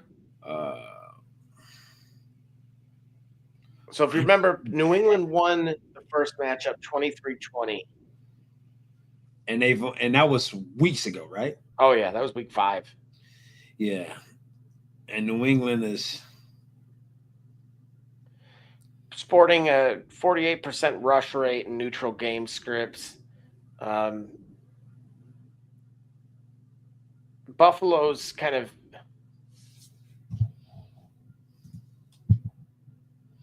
the pass rate over expectancy on first downs is the lowest in the league. Like, they just run the ball. Winners of 2 straight. And 1, 2, 3, 4, 5, 6. 6 of their last 8. Well, and if they're going to do it, check this out, right? The Patriots, New England's given up, since they lost Milton Williams. Yeah. 19 for 107 yards to your guy, Chase Brown. Yeah. 22 carries for 104 and a touchdown to the Tracy Singletary backfield with the Giants. And so just as a whole now, nobody's afraid to run against New England. Similarly, the way I said that, people were running all over Buffalo. Right. And Joey Bosa is back. Oh, really? Okay. Yeah. All right. I didn't know that. Yep. Joey. Yeah. So as of Thursday, he was listed. He was at full practice. He fully practiced. So it's Cole Bishop. Now, Benford is DNP, toe injury. Bernard was limited at practice, and so was Palmer. Josh Palmer wide out. So obviously James Cook's turnovers are a little bit of a concern. Yeah. But he's cleared 80 plus rush yards in 9 of the last 13 games. I brought up kind of quarterback efficiency a little bit earlier, kind of point to that one now, just so you can kind of gauge where everybody's at here. I don't know if I can make that. No, I can't. So there's where Josh Allen is. I mean, outside of Burrow, right? There's your guy. My other guy, right?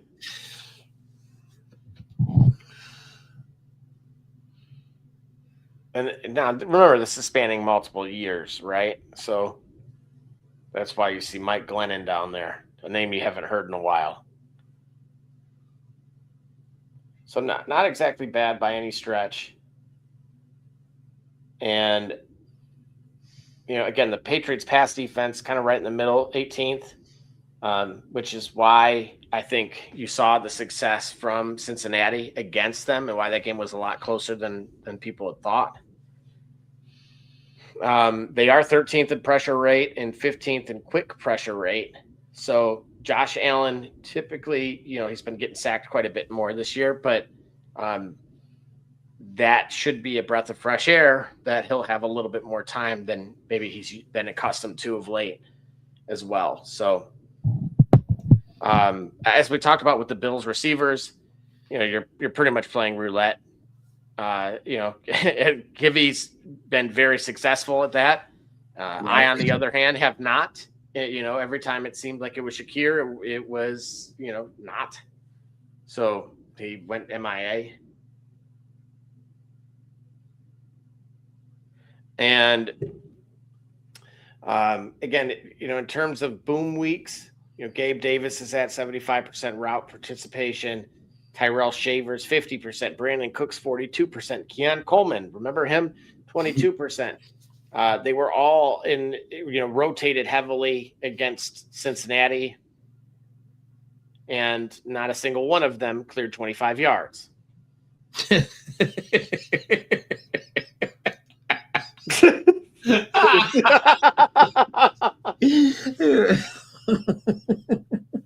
a single one of them cleared 25 yards. Wow.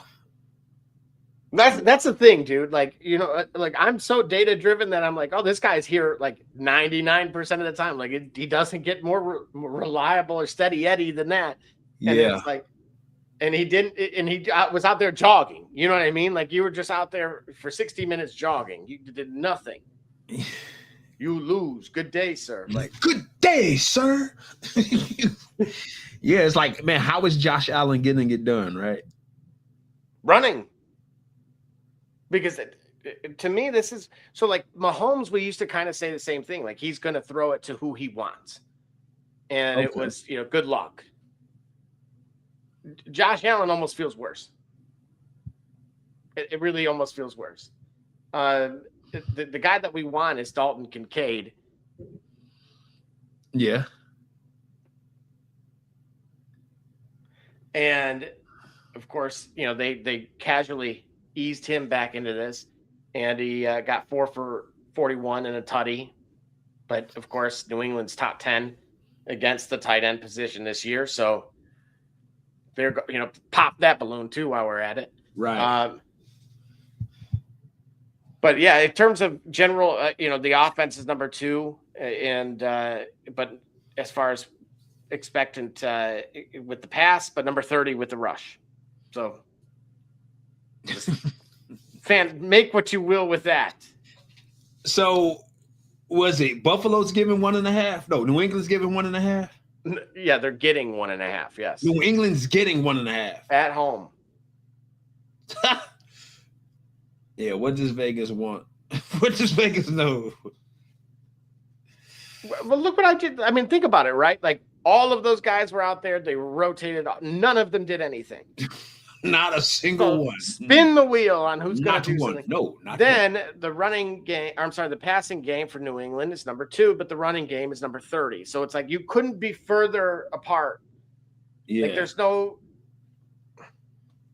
So it's like, oh, what's going to be effective? You know, I take Buffalo to avenge the loss. See, this is where I'm not going to completely disagree because so when it comes to Drake May, right? He's the wild card here. Yeah. Buffalo's playing too high, as we've known for forever, right? Right. To your point, they're getting Bosa back. That matters immensely to this. Yes. Because otherwise, Buffalo was 32nd. And a reminder, again, there's only 32 teams. So that means dead last in pass rush. Wow. Dead last in pass rush? Yeah, and their pressure rate over the last month. So basically without him. Hold on. So wait. So when we talk about pressure rate, we're talking about the frequency in which they're able to put pressure on the quarterback. That does not necessarily mean that they're inept at getting sacks or inept at disrupting. It's the single factor of them forcing a quarterback into a situation, the amount of times, right? So they could be like Floyd Mayweather efficient, like, hey, I only throw 30 jabs, but I'm connecting 20. Versus a guy who's throwing 57 jabs and connecting on 11. Right. The general consensus, though, is that if your pressure rate is bad, then you're going to get picked apart from that. We'll say really because good. You don't have an ability, right? Because basically the quarterback is having time to be able to go through read after read after read, and so if you're not putting up pressure on them, eventually, as the game wears on, he's going to get more familiar with the schemes, more familiar with the offense, and be productive in the later as the game moves on. All right, fine. But like I said, Joey Bosa's back, and that name still matters to a great degree. Absolutely. So taking it a step further, remember these guys did play each other, and we saw this from Stephon Diggs. He went ballistic.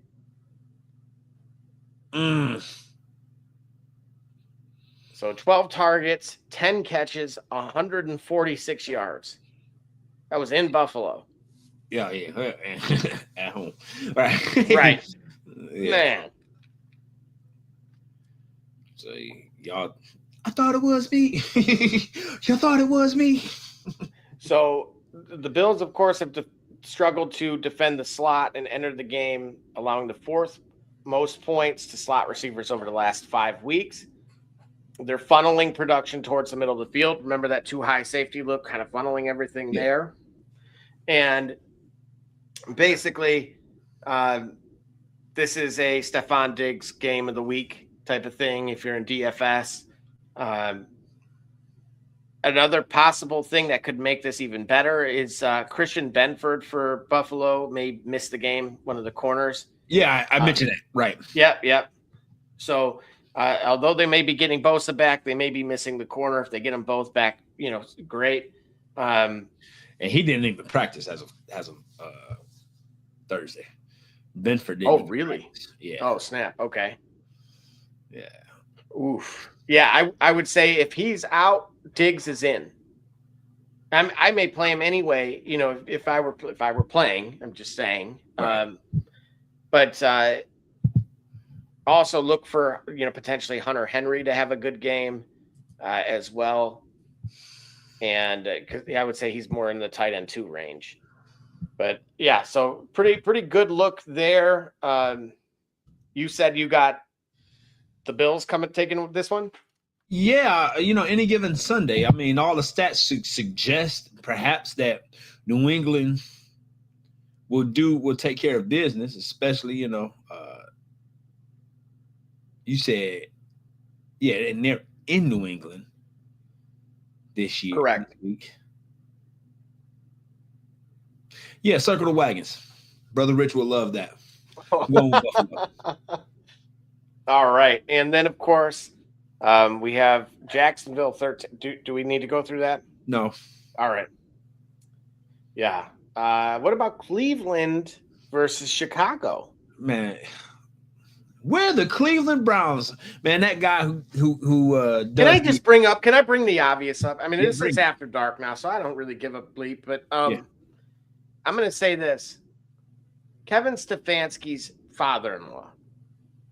It's not being talked enough about. If you guys really want to know what's going on, remember, this is his father-in-law. Okay. Was Tim McCarver. If you go back and watch the 30 for 30 on Deion Sanders, you will see there was one outspoken individual who absolutely hated and minced no words when it comes to Deion Sanders playing both football and baseball, in particular playoff baseball. Right. He was very outspoken. The individual in question is Tim McCarver. Again, I'm saying it again because Tim McCarver is Kevin Stefanski's father-in-law. There is a clip here. Hang on.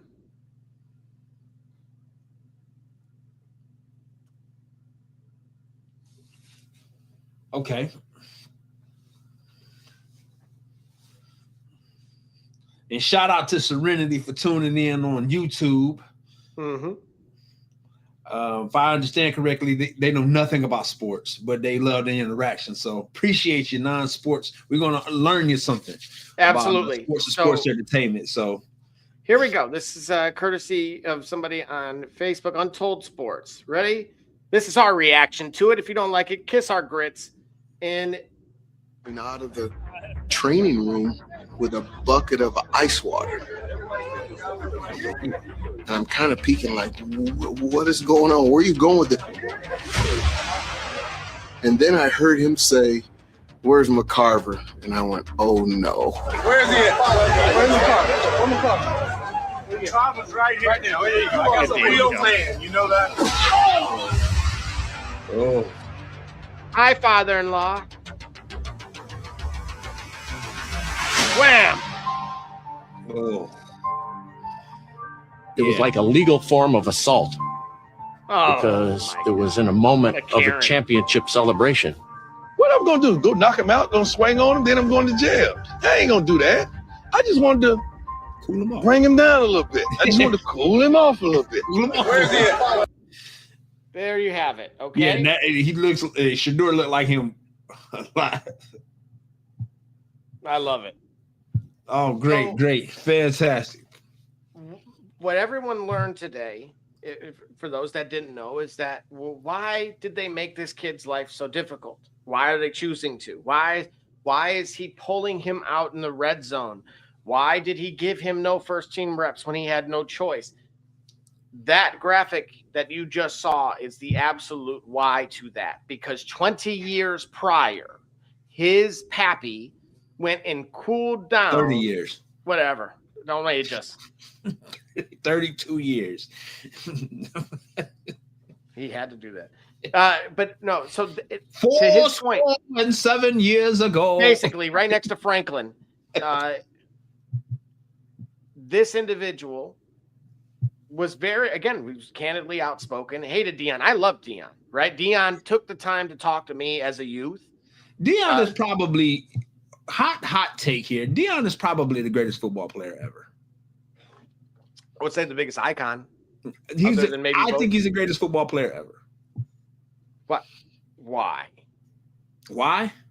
Because we know what his ability was as a cornerback, and we know how great he was as a cornerback. So much so that games that he was silent are largely due to the fact that no activity happened on his side of the ball because they threw away from him. We've seen that historically, right? No. Revis Island. Right, but Darrelle Revis didn't also play wide receiver and also have almost over 400 yards or 500 yards in the season playing wide receiver. Deion Sanders played both sides of the ball. So that matters in all sports, but it's rarely, if ever, been able to be proven in football, because in football, as great as you are a middle linebacker, and that's it. Now, kick return, special teams, everybody's down there, but you're not playing a skilled position in the same game at both times, like Travis Hunter attempts to do, or he would like to do. Deion Sanders had 700 yards receiving. Does that do anything for you? Say again?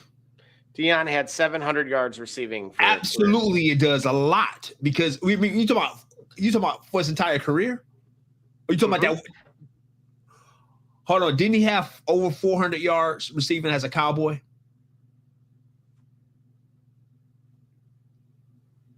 I thought he had like 400 yards and a couple touchdowns that year. Well, here, I'll share the tab with you guys just so you can see as well. Make sure I'm not missing anything.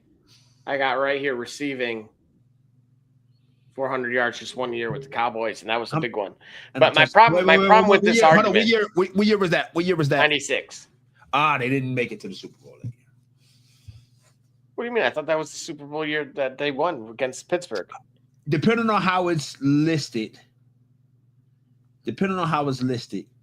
96, the 95 year would have been that could have been it. Then that even makes my point even more. That even solidifies my point. That is en route to a Super Bowl. That is en route to winning your league's ultimate prize. You were a valued contributor. You were the slot receiver. Either you were the slot. Yeah, you were primary, secondary, you're probably the slot receiver. So all of that was actually it wasn't superficial. It wasn't stat padding for Deion Sanders to have 475 yards receiving. See, I got a problem with that because I was also around one of the other GOATs. Yeah, did he play defense? And you talk. See, this is what I'm saying. You talk about Devin Hester. Listen, as a Cleveland Browns fan, I'm telling you right now, I'll make an argument. Josh Cribbs is a better special teams. What? Yes. You know why? Because of defense. I've seen Josh Cribbs, as great as Devin Hester is, probably Devin Hester eclipses Josh. Well, no, I would say certainly Devin Hester could eclipse Josh Cribbs at his kick returning ability. because of the amount of yards and touchdowns that he has. And I think he has more than Josh Cribbs does. Okay. But I've seen Josh Cribbs make those same plays playing defense. And it seems like it don't matter, but when you're watching the game of football, possessions matter. The fact of the matter is that the Browns were never any good when they had all-time greats. The Browns were never good when Joe Thomas was the best left tackle in football. The Browns never being good when Joe Thomas was the best left tackle in football isn't due to Joe Thomas because he was the best left tackle in football. The Browns not being any good when Josh Cribbs was the best special teams receiver or best special teams player in football during that time is not because Josh Cribbs, because he was the best at his position. And the reason why he was the best at his position is because for the amount of deep returns that he had on kickoff or on punts, special teams on the punt team, he what do you call it? The net return. I've seen plenty of players where Josh Cribbs was the first to the ball and stifled a great kick return. I would love to have seen if there were any instances of the Browns. Well, certainly for as long as they played, the Browns had to have played the Bears. I would love to have seen what those games looked like. Well, I'm going to tell you this. I'm looking at Devin Hester's, right? Yes. And that 3,000 yards receiving is really what I get it. He didn't play corner, but certainly, was in comparison to him, like Cribbs had 1,100 receiving yards. And then, of course, we know Devin currently has the most kick return touchdowns. Yes. So, I think that the beauty of it, I'm glad in a way that Devin didn't play defense because it allows both of them to truly kind of be essentially unrivaled in that respect as to what their greatness actually was. And to me, what makes Deion stand out even more is that forget playing both sides of the ball. He played two different balls altogether. Yeah. Pause. You ain't have to say it that way even to get your point across. So you walked into that. All I'm saying is it is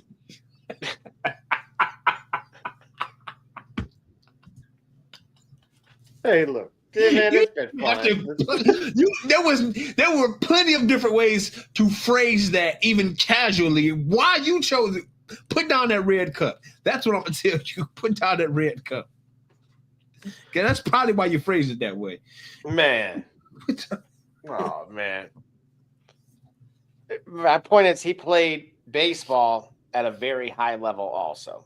Gotcha. And so much so that the purists, if we want to call them that, or snobs, didn't like it.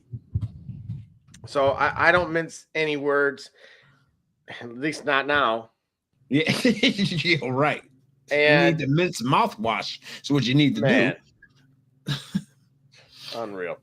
So in short, everybody wants to know why are they giving this kid so much of a headache. Johnny Manziel's weighed in as well and made it clear that, hey, the same media folks that our own host has pointed out that continue to obliterate and take cheap shots at not just him, but the other 25 quarterbacks that have came to town. And only Baker Mayfield has been able to kind of break through, if you will. Right. It really speaks to why this kid has been so disadvantaged with this particular coaching staff. And that's really disappointing. But it goes to show how deep that was buried, right?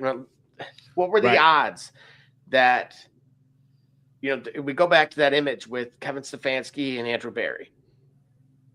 Yeah. You hear that supposedly the ownership didn't want him. Ownership kids all wearing 12 jerseys. Weird. You see the girlfriend of QB2 or 3 or whoever he is saying, "Oh, the Browns lost again." You see that the QB2 and the coach have the same agent. And then you find out that the coach's father-in-law hated with every fabric of his being someone as arrogant as Deion Sanders wearing a Run DMC era chain on his precious baseball field. And I hope he wiped both feet like a cat that just wiped its rear when he stepped across it. Because quite frankly, that once you let that sink in, that is why Shedeur is in such a crappy position. That dude, well, I cannot believe out of any person or place in the world, it was that coach with this kid. And you see what he's able to do when he finally got himself together. See, I think this is the biggest lesson of it all. However Shedeur Sanders, however successful he becomes as a professional football player or as an athlete, is largely due to the preparation, not simply because of what Deion Sanders instilled in him in terms of poise and confidence and preparation, but because of what Shedeur Sanders will allow himself to receive and to understand for it to manifest. This is a master class at how to handle and to thrive with heavy expectations, how to handle a situation that is meant for you to suffer, right? Because he ain't said nothing bad about his coach publicly. We don't know what those private conversations might be at his home. I would imagine, I don't say everything. I don't, people who I may not think highly of, and there's very few people, I don't even know them, you know what I'm saying? But the goal is that it'll never come out over social media. It'll never come out in a paper. It'll never come out in public. It'll never come out under a hot mic. Absent those things, you never know that if I have a problem with somebody. Deion Sanders' ability and Shedeur Sanders' ability to keep that consistent is a masterclass at poise and PR, at how to handle negative PR. Because I'll tell you what, there's one said reporter, MKC, right? I done had about enough. Now, I'm going to tell you something here. This here is a bridge too far.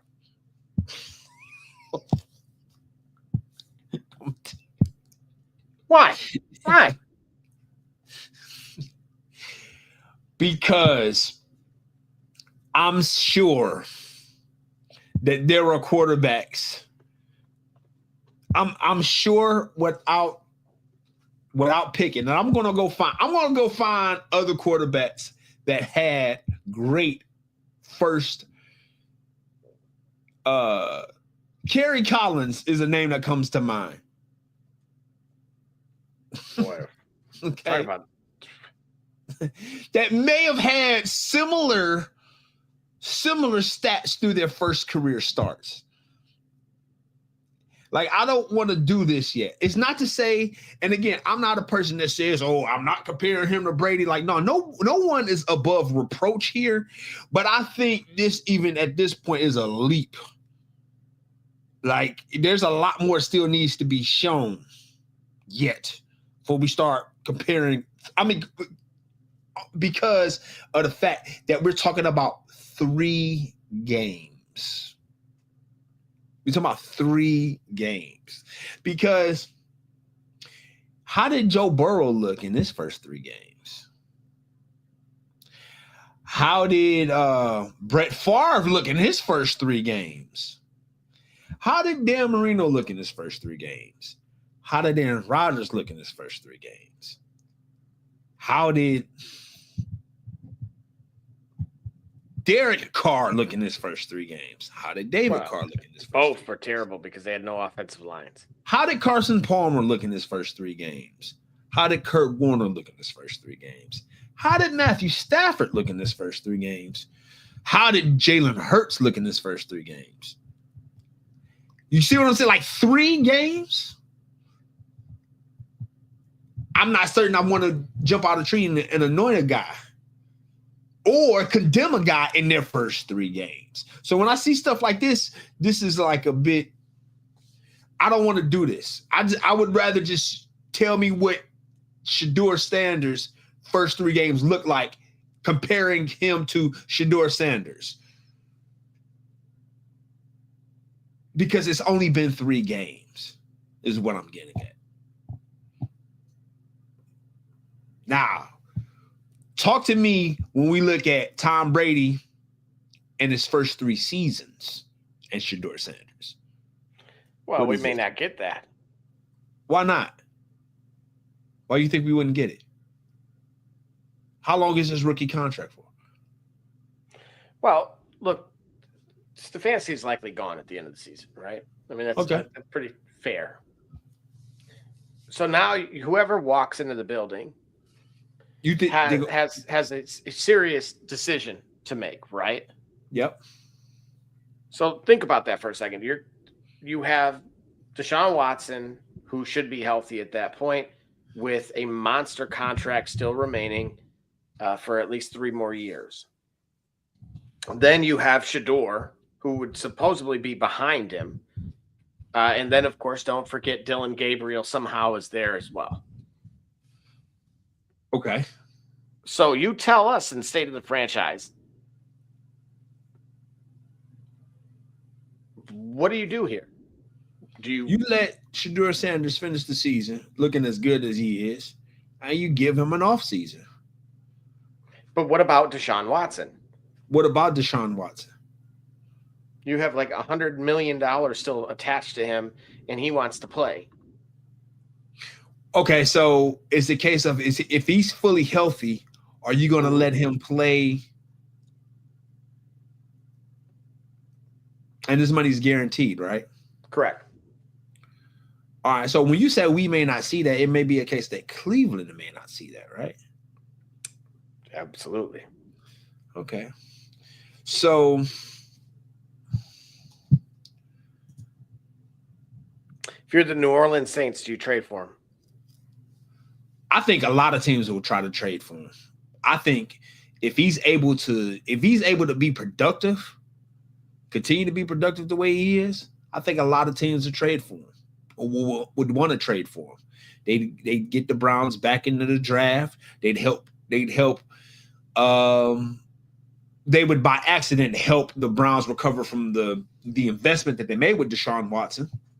But, well, you know what? Hold on. As I say this, even I'm thinking about like, well, wait a minute. Why would you help him recover? Because if Deshaun wants to play and he proves that he's capable, then the Browns, who basically, by virtue of signing Deshaun Watson and trading for Deshaun Watson the way they did, they changed the course of the league themselves through that trade anyway, because of what you got to give and guarantee now.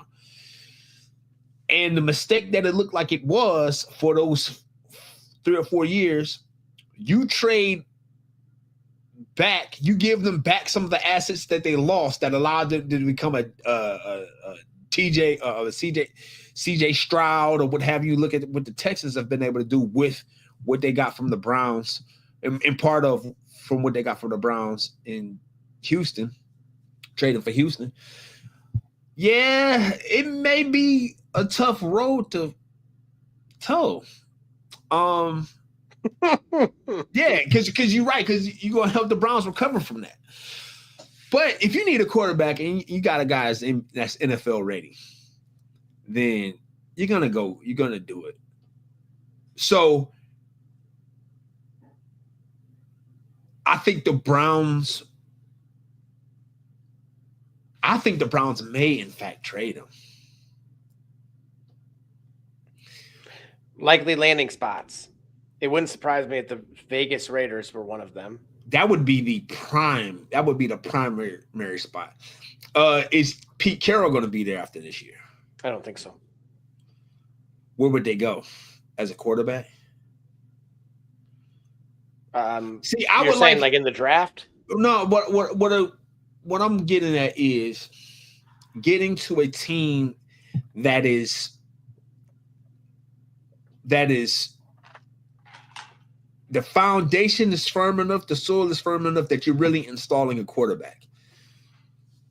You get what I'm saying? You think of what's been going on with Baker Mayfield's career, right? So you're trying to suggest almost if you're falling out of the plane, where's the softest landing spot? Yeah, because here we go, a new offense, new coordinator. I really wouldn't want to have a brand new guy all together, right? Well, you're going to have that potentially even if you were still in Cleveland. You may not have the pressure because technically Deshaun would be the starter. I don't see Cleveland outright cutting him. I think they're stuck. So if you can get any asset for pennies on a dollar, which is of course your 5th round pick, and that's the thing. I don't know. This is where it's really interesting because what would the return be for Shedeur, right? The Browns, right? As good as he's playing, the Browns are well out of playoff contention. Mm-hmm. So a team we don't really know how good he is because he ain't help you win, that sort of thing, right? You could use that excuse basically because of the schedule, because of this the results, the standards that the Browns have. You're gonna keep Dylan Gabriel because that's the quarterback that you like, maybe. You gotta play Deshaun Watson. Deshaun's not going to go to the bench. He's got to have a year healthy with a coordinator. Man, you know what? I think it's too early to tell, bro. It's hard for me to imagine now because you're right. Because Stefanski, if he's leaving, if he's gone, then is Andrew Berry going to want to trade him? Going to want to trade who? Well, Sure. Is Andrew Berry going to have his job as well? I'm going solely off of the interactions that I've witnessed, right? Yep. I've watched Stefanski intentionally act like, and Shedeur was here.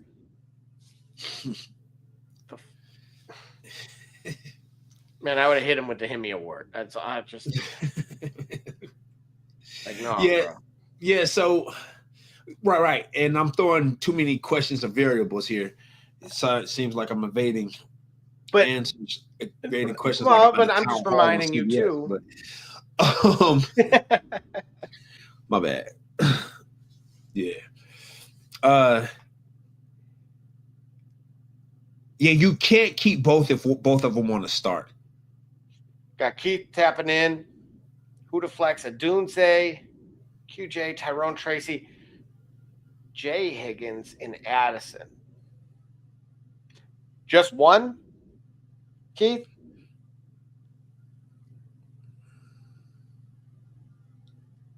Boy. Yeah, we'll wait for it. Meanwhile, let's put a bow on this here.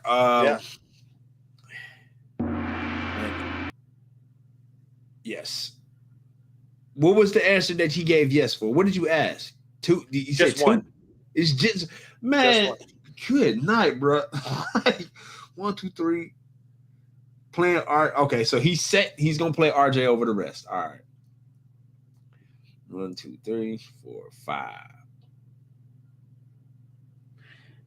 So Adunze, we said he has the ankle injury that we're not sure is he, and Cleveland's really good against the receiver position, not giving up a ton of touchdowns and certainly yardage as well, even though Denzel Ward, I think, is out. Right. And then Quentin Johnston, man, he was Mr. Brick Hands. I've never trusted that guy. Like, Tyrone Tracy's losing time, so Boilermaker, a little bias here, but he's splitting time with Devin Singletary, so I don't love that either. Addison, I have some shares of, but again, J.J. McCarthy being the wild card. So looking at the receiver position, just Addison, I have a wide receiver 34. Again, Dallas is probably the best position overall, or like a best opponent because they're just god awful. But they've been playing better, and that's the frustrating part. So let's see. I'm going to start with that game. Higgins was. Let's see.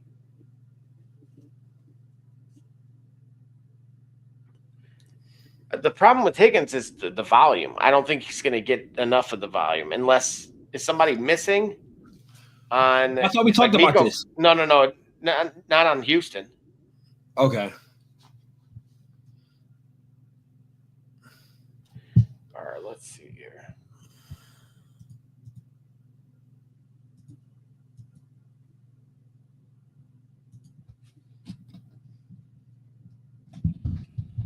So in rankings, Higgins I have at 32, Addison 34, Quentin Johnston.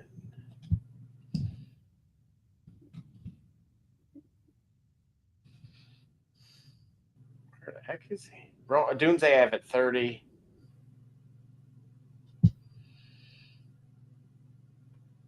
Oh, 49 for Johnson. Oh, against Kansas City too. Ugh.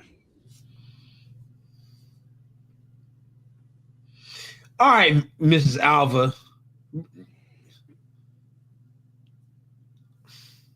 Boy, oh boy. Just throwing stuff in. Okay.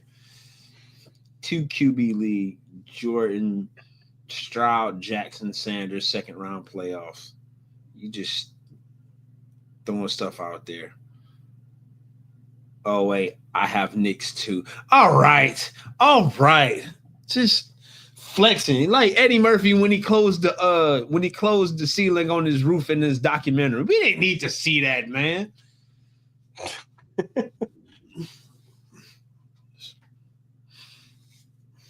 All right, here we go.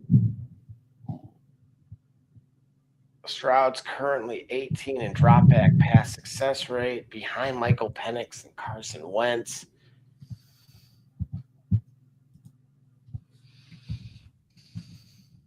He scattered deep shots to Nico Collins.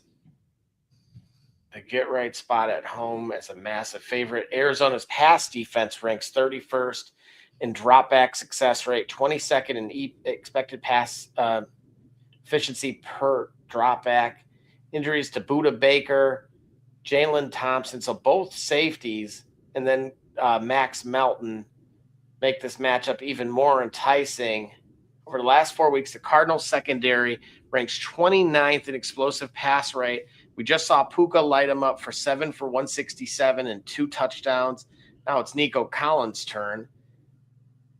So, but the problem is Jaden Higgins, okay, so he's picked up 5+ targets in 5 straight games. So he's on the flex radar. Okay, so we're not completely writing him off yet. His route participation, Keith, has been dropping, though, in consecutive weeks. So listen to this. Since CJ's came back, 70%, 63%, 54%. And then what's happened is Dalton Schultz has started to take some of his route share away. All right. So you're talking about less opportunities despite the targets. So less opportunities means less, in theory, means less targets. So that is certainly a concern, especially knowing that they're likely to be blowing these dudes out, which means even less. And they might, matter of fact, has he been doing kick returns again? I'm going to double check. I'm jumping on the Sleeper app here really quickly. You in trouble. I got you in trouble, Double J. I'm sorry. Ooh. Oh. Got you in trouble. All right, so no returning action. But yeah, 61% in week 11, 58, 58, and 60. In those last 2 weeks, he went 5, and then he went 5 for 3. That's did he mention if it was a PPR? It is PPR. So you're talking about 8 points is his floor, I would say, is about 8. Is that going to, that for a flex spot, that's really not going to get it done. Low expectancy with the touchdown, I think the better play. There's got to be a better play out here.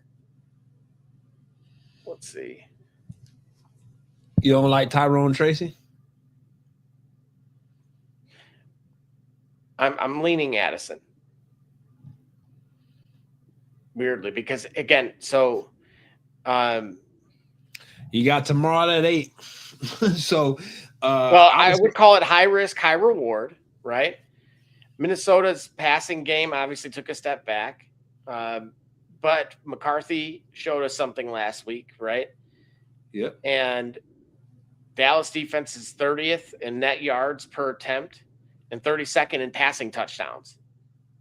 So, like, bruh, so unlike Higgins, who's only going to be out there a couple times, Addison's going to be out there for more of the route share, and Dallas is almost dead last to the receiver position in touchdowns, even at home. Oh, that doesn't bother me. Okay. I watched Russell Wilson tear them up at home. All right, so and they're 32nd against fantasy wide receivers as well. So, what do you mean against fantasy wide receiver? Like how? I mean, who other wide receivers are they playing against? Well, no, I'm just saying in general, they're 32nd fantasy wide receivers. They also play fantasy running backs. They play fantasy quarterbacks. Yeah, they play fantasy tight end, Gully. I mean, who they play like? Right, these not creative players, right? Like, but that is the arbitrary way that we do kind of discuss human. Go beings. to Addison. I'm standing with Addison. Let me look at Tracy. Now I look at Tyrone Tracy. I mean, versus Washington Sunday. So the Giants at home versus Washington.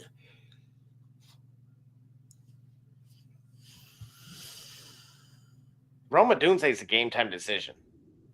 Yeah, so I would say if Luther Burden's available and if you really wanted to try to go against them, but I don't like.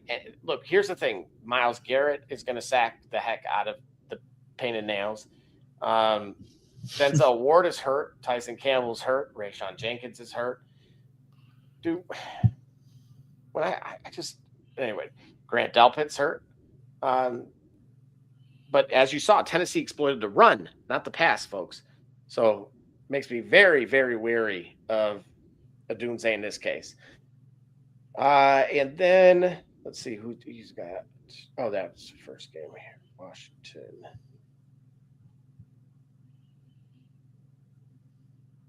Trying to make sure I don't skip anything for you.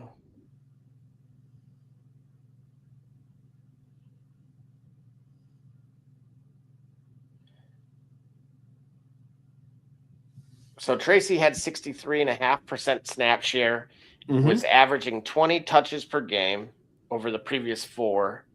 Before the week 13 hip injury.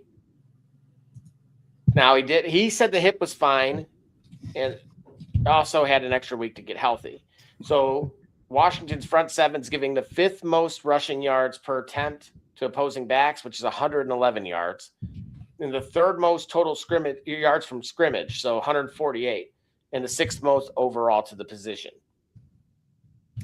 I would say, Tracy's the RB2, but if you look at JJ McCarthy tore Washington up through the air, not necessarily on the ground. So yeah, I would say, yeah. And so, yeah, I would say that's probably the safe bet as well for me between, Addison. Yeah, see, I was going to choose between. See, I didn't even see all that. Look at that. I told you Addison like 5 statistical analyses ago. I'm going Texans defense because Jacoby's going to have to throw for his life, and they're going to intercept him like 4 or 5 times. Now, wait a minute. Who's Seattle got? Seattle's They're going them? against Indianapolis with the Old Man Rivers. It's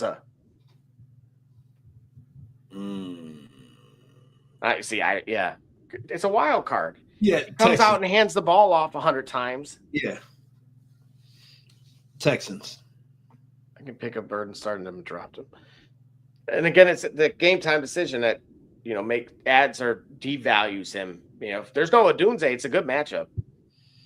I still think the other two guys that you're talking about between Addison and Tyrone Tracy are the better two. Let me just double check the defense. They're going against Washington. Washington's, it's top 7, giving up 111 yards and 11 touchdowns. So then let's go to the goal line rushing. I'm going to switch it here to the New York Giants. That might be what kills it. Because if you look, it's Devin Singletary and Jackson Dart and then Tyrone Tracy. All the touchdowns so you have no touchdown potential with Tyrone Tracy. That's the problem. It's been Jackson Dart. Look at this, dude. Inside the 20, 14 attempts with 5 touchdowns to Dart, 15 attempts for 2 touchdowns to Singletary. Inside the 10, 11 attempts for 2 touchdowns to Singletary, 9 attempts for 4 touchdowns for Dart. This is rushing, mind you. Inside the 5, 6 attempts for 1 touchdown for Singletary, 5 attempts for 3 touchdowns for Dart. Nope. No. That sucks. Yeah. So, like I said, Addison. Yeah. Like I said, Addison. Look, hey, you can't say we weren't thorough about it. We weren't thorough. I mean, we thoroughly said Addison. Yeah, I don't like Higgins at all. QJ, no. I can triple check him. What's that? Quentin Johnston. Oh, and then somebody from Facebook had a 2 QB league. They want to know who to start in addition to Bo Nix. And one of our hosts on the show didn't answer the question. So we're going to answer it now. Well, okay. So just quickly with the gentleman's questions here. Herbert's been an equal opportunist against too high coverage. And we saw since week 6, the tight end has emerged with 75% of the snaps. And then Herbert leaned on McConkey on a per route basis against too high, 23%. You know who that doesn't say and who they're not mentioning? Who's that? His guy, Quentin Johnston. So even if the Chiefs don't have Trent McDuffie, I still don't like the matchup there for him. So yeah, we'll stick with what Gully said. Thank you. Absolutely. Good luck, man. And then, all right. So you said there was another? Yeah, there's a couple more, and then we're gonna get to something. Then we're gonna get out of here unless y'all get back to y'all evening. 2 quarterback leagues. Stroud, yeah, you, buddy. Super flex league. Or no, well, maybe not. Why didn't you have time to answer this question, sir? And you in the thumbnail. You. Look, man. Someone on this show told me to ask because he didn't have time to help me earlier. It wasn't me.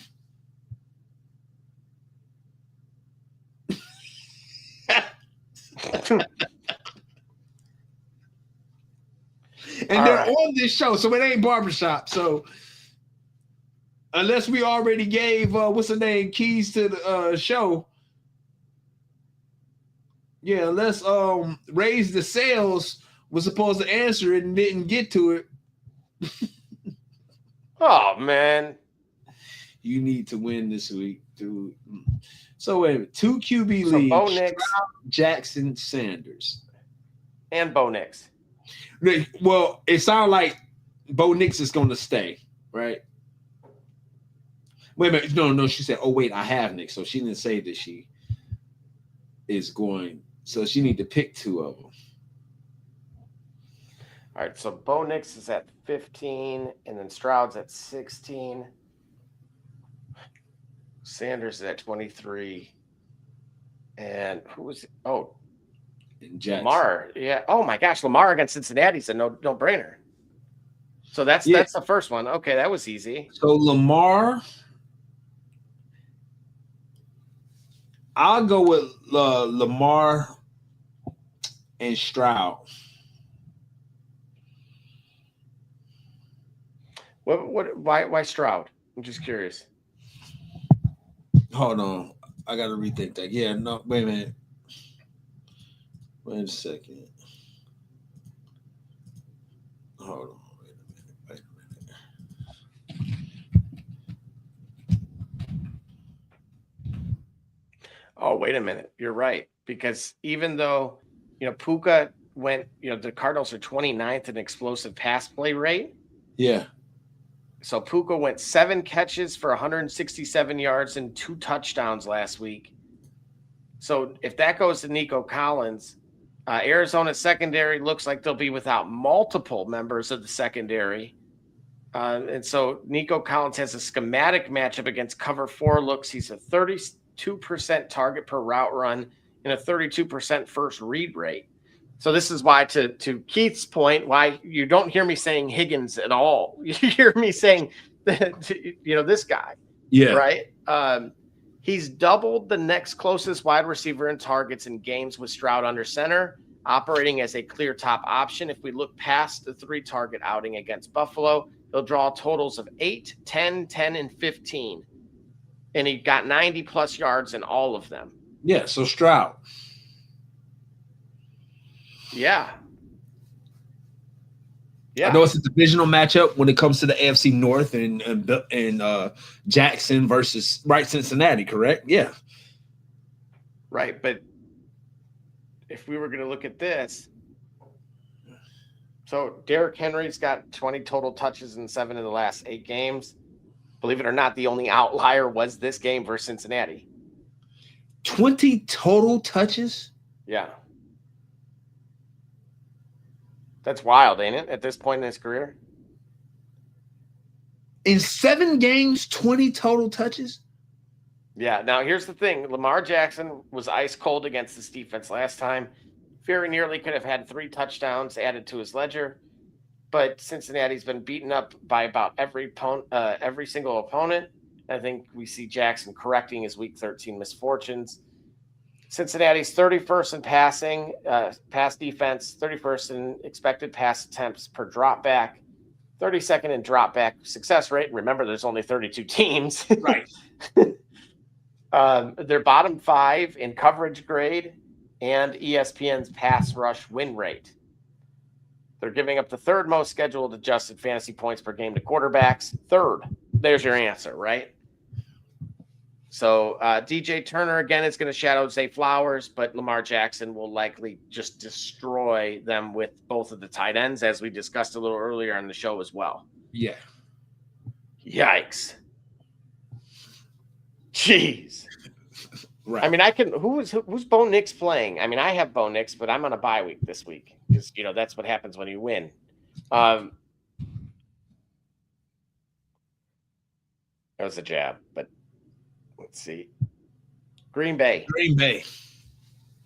I don't love at home, though. Green Bay's top 5 in pressure rate. That's where Bo Nix has sucked. He's number 2. He's QB2 in the league when he's got a clean pocket. When he's pressured, he drops to 44% completion rate, which is QB 29, again, 32. And then QB 40, and number 33 overall graded quarterback out of 43 qualifying. Wow. Hate the matchup. No way. Not a chance. The Pack are top 12 in fewest fantasy points per game to the wide receivers. There's a reason for that because the quarterback's getting, having bad things done. Right. Right. So, no. You want some too, old man? No. Right. So Stroud and Jackson. Mrs. Out. Stroud and Jackson. Good night. Absolutely. All right. Us too, yeah. We're about to be out of here in a few minutes too. We got a couple more things we want to get off our chests, and then we're gonna get out of here, man. Do you need a break for this, or are you ready for this? Nah, let's just go ahead and get right into it, man. Bring them on home because we might end up being here for another half hour if it gets rolling. Right. All right. The topic of the hour is Sharon Moore. Okay. Man, how do you fumble a bag? Now, there are a lot of things, kids, that were done wrong here. Not to suggest, I would know about a playbook on how to do that correctly. But there were a number of things that were done wrong. And here's some weird facts. Okay. I'm gonna do this live, right? All right. So I was in Ann Arbor today for Aiden's games, and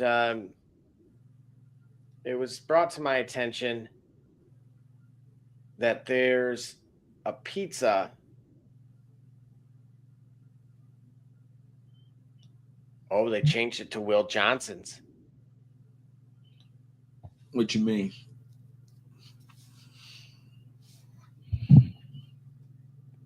This girl had a pizza named after her. What was it called? I don't know. But in all seriousness, no, she so just for context, if I were to give you some folks that have things on the menu, okay? Adam Schefter. Okay. Pause. Chad Henne. Mm-hmm. Wait, pause. How did she was known to the point where she had an item at this pizza shop? This is not a pizza. The restaurant is called the Brown Jug. Been around since 1936, of course. And one of the unique features of that place, obviously being right in the heart of downtown Ann Arbor, is that all of the Michigan legends are who kind of create the menu. So she had a pizza. She had a menu item there. No. Okay. All right. Okay. All right. Let's say more. Say more. You wanted to bring up some stuff because I want to get right into it. I want to point out that she had, and it was removed earlier this week. So, again, it cuts his ex-assistant, right? Yep. Because a lot of people right away, once you kind of point this out, right? Yep. Paige Shiver's cauliflower gluten-free pizza has been removed from the menu. How does she have a menu item? That's crazy. You see what I'm saying? This is deeper than. Yeah. I told you, bro. We'll be here all night, man. Well, this is what we do. But yeah, so Sharon Moore sampler basket featuring jalapeno poppers. No, bring this up, bro. Bring this up. Go ahead. Okay. All right. McLaurin and Hampton Wilson at Flex. Hampton and Wilson. So Scary Terry has the quarterback, has Mariota at quarterback. And then Hampton. Oh, didn't somebody have Hampton? Did Keith have Hampton? I thought so. Oh, he had Higgins. No, yeah, you're right. He had Omarion Hampton running back at. Yep. The problem is he's sharing time. Who? Hampton. Oh, Hampton. Yep. Oh, I know you're lying. I just saw that. Yeah. And then Wilson. So bear with me just a second on that one. Emmanuel Wilson is hurt or is sick. So they're saying like he may not play. So even though we got Mariota, and the Broncos' run defense is really freaking good. Even though we've got, Denver's run defense giving up the fewest yards from scrimmage and the fewest explosive runs and second fewest fantasy points per game to opposing running backs. But even though it's Mariota. Oh, and then Michael Wilson. If Michael Wilson's playing, absolutely, dude. We talked about how, like, yes, the Houston defense is phenomenal, but they have no choice but to throw the ball. Okay. So it is what's his face still hurt? The Ohio State kid, dad played for the Colts. Harrison. Yeah. Yeah, I didn't see anything on Harrison. And we are talking about Michael Wilson then, right? Oh, he's out. Yeah. Michael Wilson will be back as wide receiver 1. Holy smokes, man. But they're such a good defense. That's the crappy part. It's not a great matchup, obviously. It's a horrible one. But you're talking about a team that has no choice but to throw. So let me see if I can see. Okay. Michael Wilson is averaging 33.8 fantasy points per game in his 3 games filling in. Obviously, elite volume target, especially in PPR. Dude, listen to this, Scully. His totals of 18, 15, and 16. So I would say because Houston's catches per game? Totals, yeah. That's the targets per game. That's unheard of. Yeah, right. For a while, right. 18, 15, and 16? Yeah, because Brissett's averaging 43 attempts per game. Wow. Houston's pass rush, though, is number 2 in pressure rate, number 5 in quick pressure rate. We talked about those earlier with Buffalo. And then also number 6 in sacks. And Arizona's O-line is 27th in pressure rate allowed. So, like, that basically means, like, it's grass in the wind. Gotcha. Right. So, I mean, I think Trey McBride could have a much better game because of, he's going to have to get rid of the ball early. But, Hampton, I just don't trust yet because of how little they worked him in.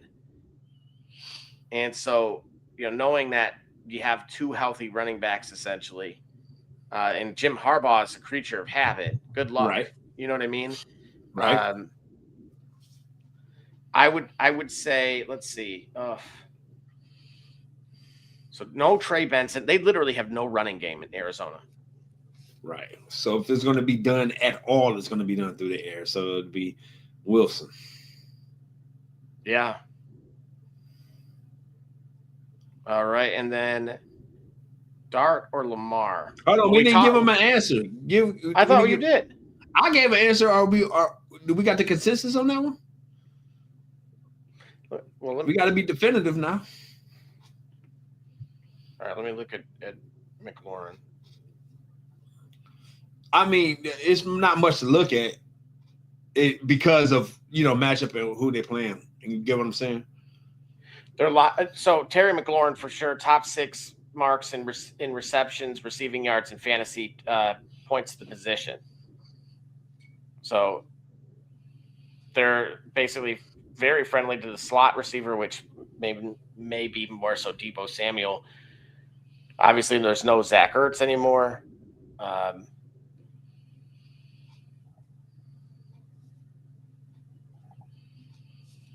But they have this problem is this, Gully. McLaurin hasn't played a lot when it's been Mariota.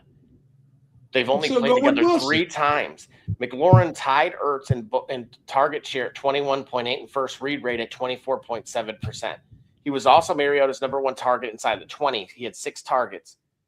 The only player that drew any end zone targets 5.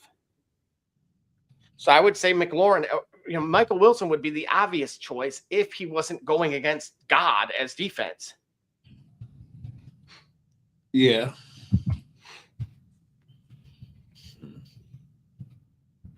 He said it's a tough one. I know. You ain't kidding, dude. To me, it's between McLaurin and like we said, with Michael Wilson.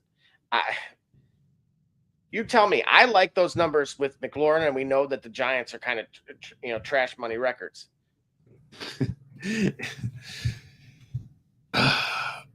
But the other group has no choice but to throw the ball. So does he get garbage time? See what I'm saying? I do.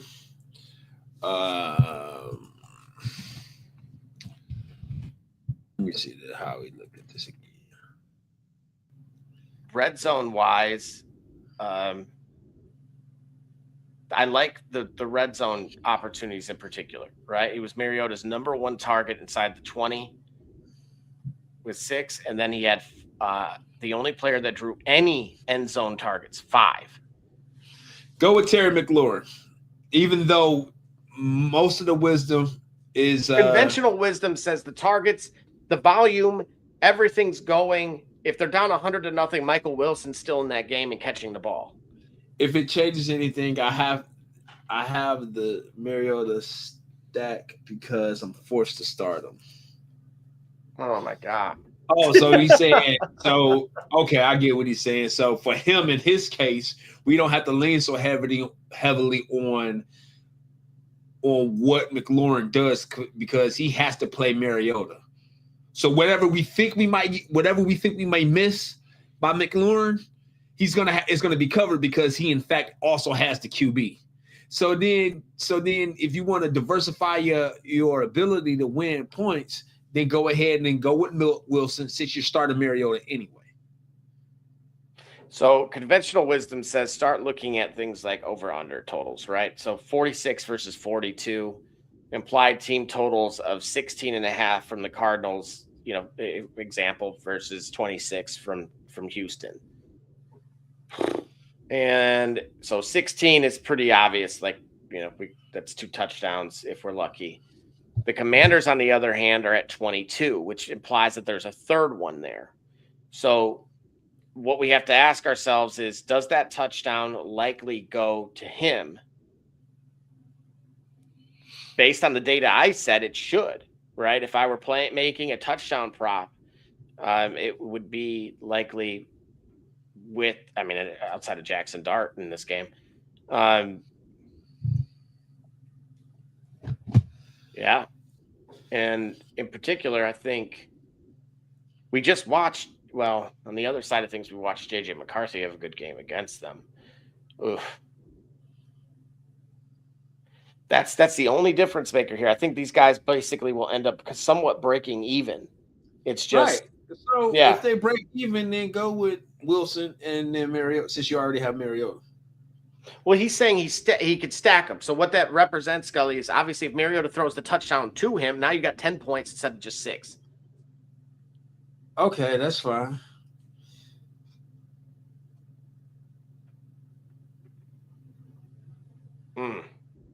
I would say Wilson and Mariota. I can. I would say Wilson. Yeah, Wilson. It's just hard to argue that. I think he gets in the end zone late. Who does? I think it's got Wilson. Okay, so if he gets in the end zone late, you already talked about how many targets. The garbage time, yeah. So you're talking about 12. He ends up somewhere in the 16 or as high as the 21 range. 21 range of terms of targets. Points.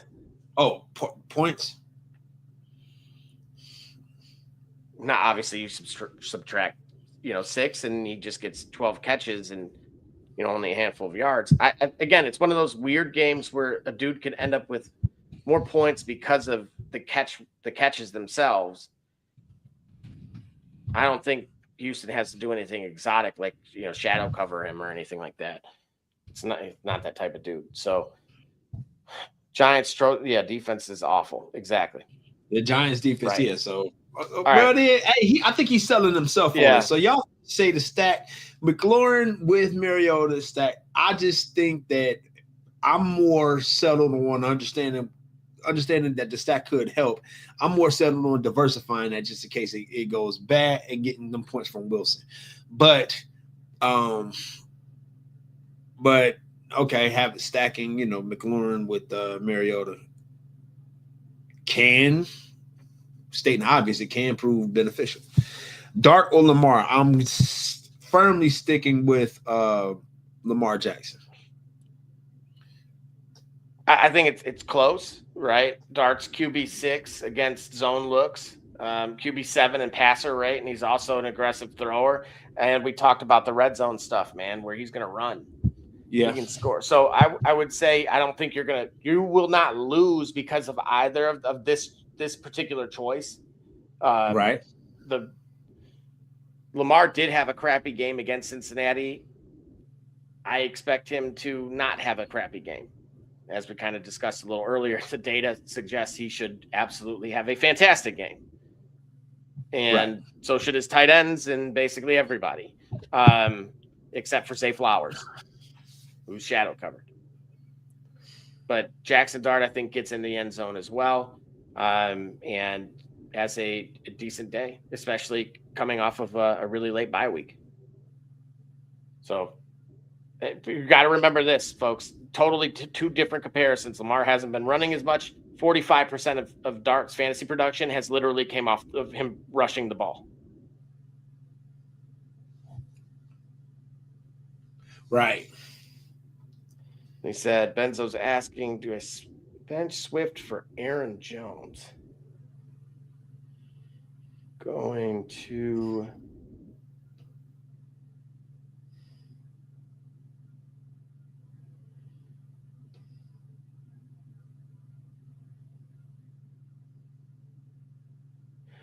Well, okay, so Swift right away, you think of the success that Tony Pollard had.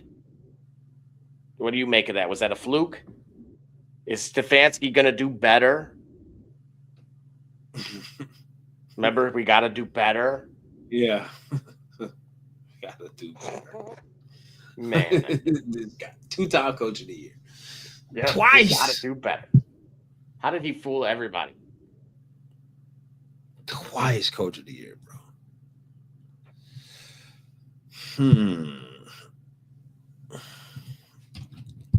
So Cleveland, outside of that last week, Pollard was only the second running back to clear 100 yards against the Browns this season. Obviously, the other guy was Derrick Henry. Right. And he barely got there at 103 yards for the record. If you look at it from a positive game script, both Swift and Monangai should get enough work behind the Bears O-line that ranks number 2 in run block win rate and number 3 in just overall run block grade. So Swift is an RB2, Monangai is maybe an RB3 at most. But Aaron Jones. Right, that's really the key here. At Dallas. So last week we finally saw him kind of ramping back up because he, outside of the Bears, coincidentally, he had 14 attempts for 76 yards just a week ago. And then I'm looking at Dallas's stats. Let's see.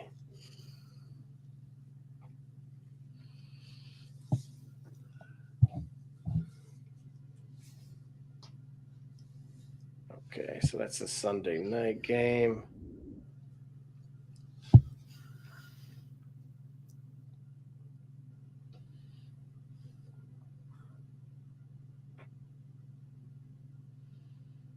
Got Aaron Jones at 23, and he said Swift I have at 22. And then defense versus running backs. Dallas is right in the middle at 19. Giving up 93 yards a game, 4.7 yards per carry, and 11 touchdowns. Whereas the Brownies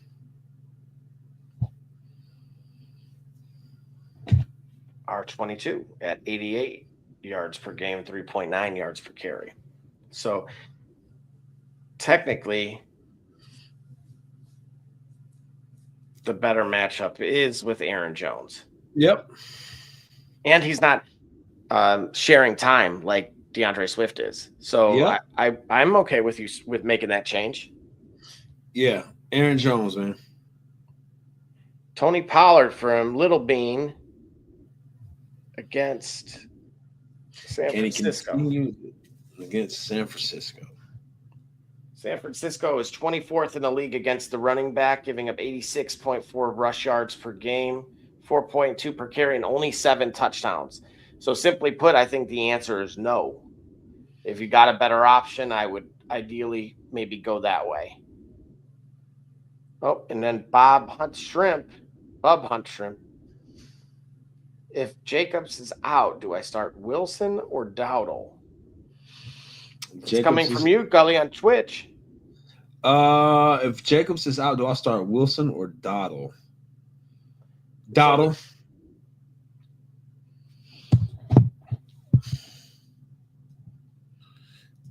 If Jacobs is out. Yeah, Wilson's sick too, which we've talked about a few times. Unless he's talking about Michael Wilson, but I think he's talking about the backup because all these are running backs. Yeah, at New Orleans, I would take Dottle. Let's see. So check this out. I'm going to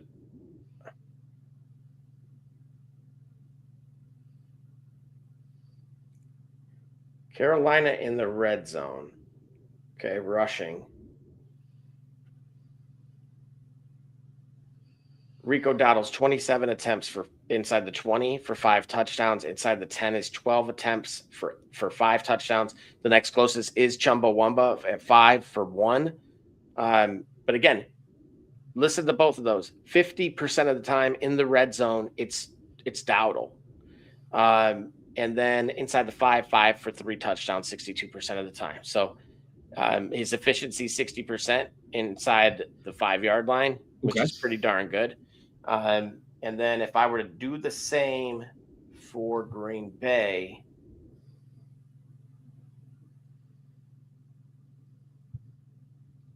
Wilson, it's not even close, obviously. It's Josh Jacobs all the way. 27 for 10 touchdowns inside the 10, 15 attempts inside the 5 for 8 touchdowns, which is almost 79% conversion rate. Whereas Emmanuel Wilson's at 3 attempts for 2 touchdowns. So he's at least been successful 67% of the time, of course.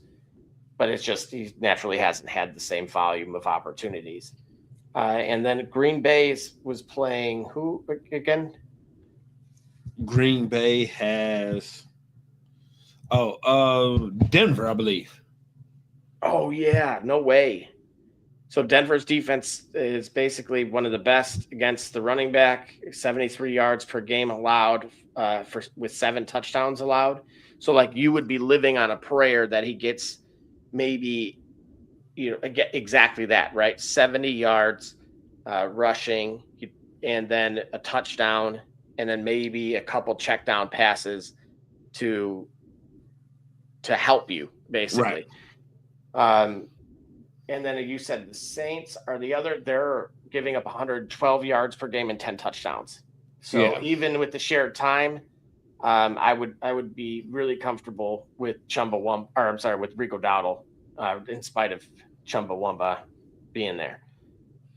Michael Wilson just got married. Gully, do you think that's a good thing or a bad thing? Oh man, you're gonna perform, bro. Come on, you just got married. You're on the high life, man. All right. We'll go with that. I would expect him to kind of show out. You know what I mean? Yeah. I'm taking yeah. Well, a couple of guys we talked about a little earlier on again, I think you could put a 3-legger together right away with some of the matchups that we talked about a little earlier in the show. Yeah, for sure. Yeah, for sure. All right. And then, all right. So lastly, so Sharon Moore.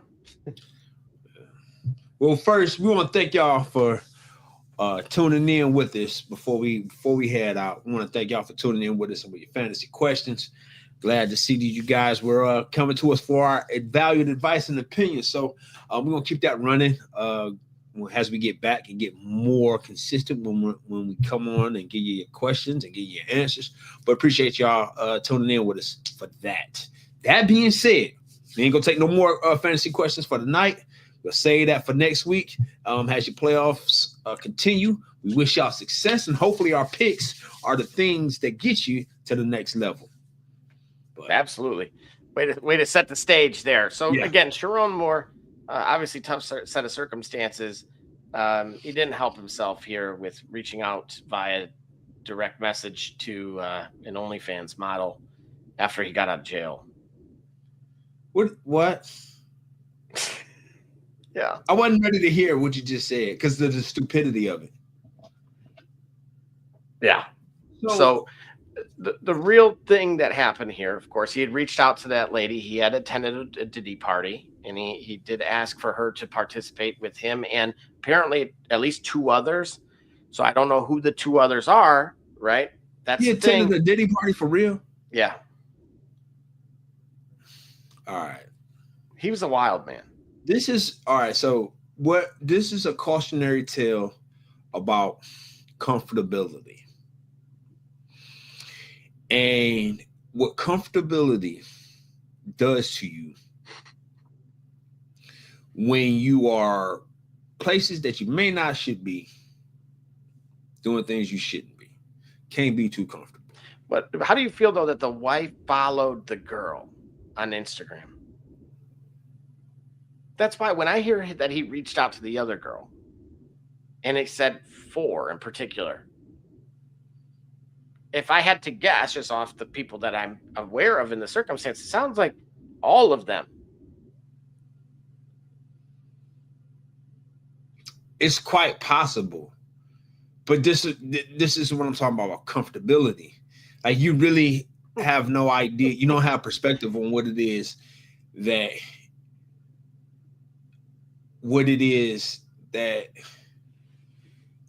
allows you such access.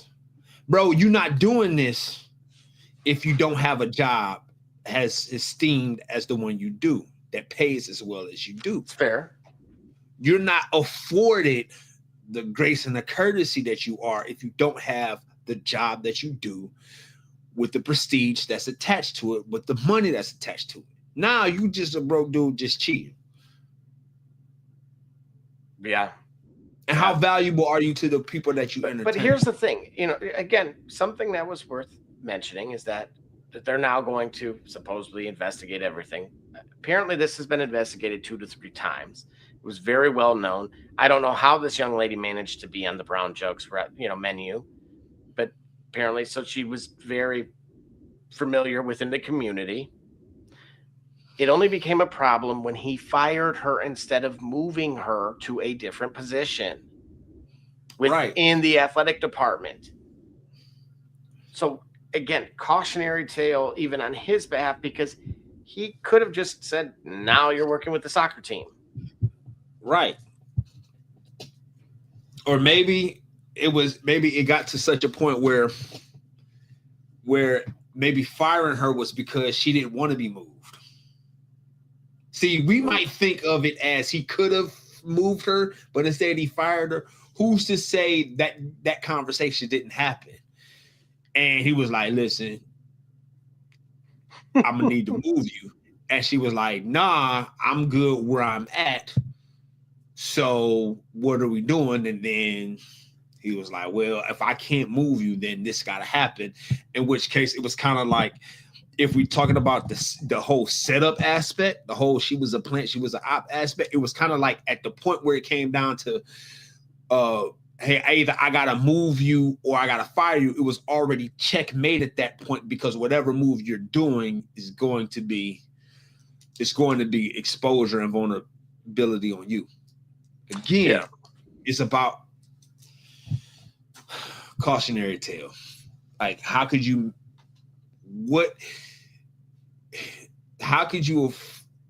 allow yourself to be so distracted in the behaviors that you are allowed to indulge in by virtue of the job that afforded you the ability to do that? You didn't respect, even, like I said, and I'm saying this from the most pessimistic, misogynistic point as I can.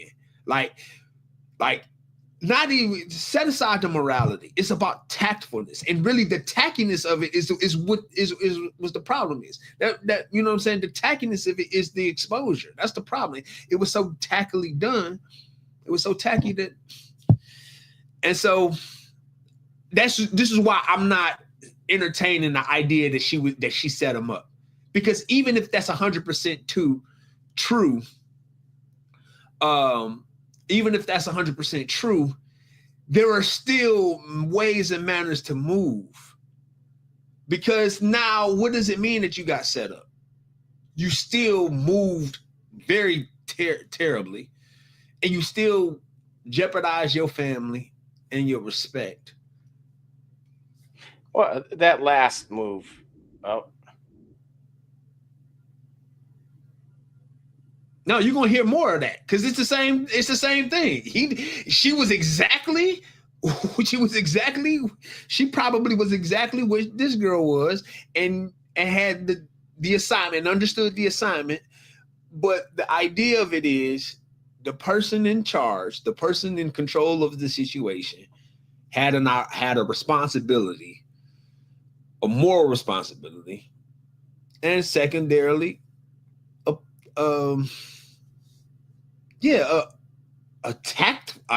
tactful responsibility, and they chose not to. Yeah. Oh, bro, 679. We were done with the. Oh boy, wow.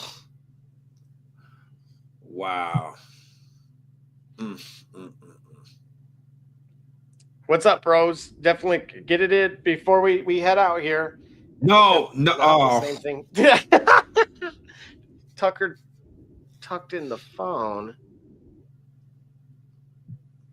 Oh.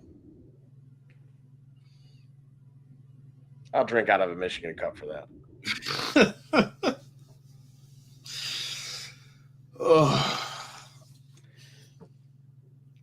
For a flex and a full PPR, should I start Justin Jefferson, Wan'Dale Robinson, or Scary Terry? We talked about Scary Terry a little earlier, that basically out of the red zone targets, he was the only receiver to actually get any from Mariota from the 3 games that they played together.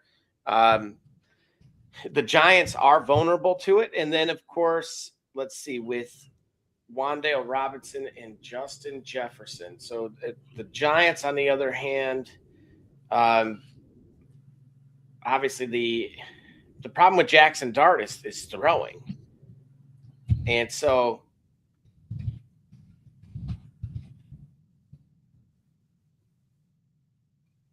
J.J. McCarthy, of course, looked really good. Washington ranks 32nd in the pass and 30th in defensive pass success rate and 31st in explosive pass rate. So they're basically exclusive, playing a zone-based defense, the highest rate over the last month, and they're trying to basically slow a team down. And they don't do a very good job of it.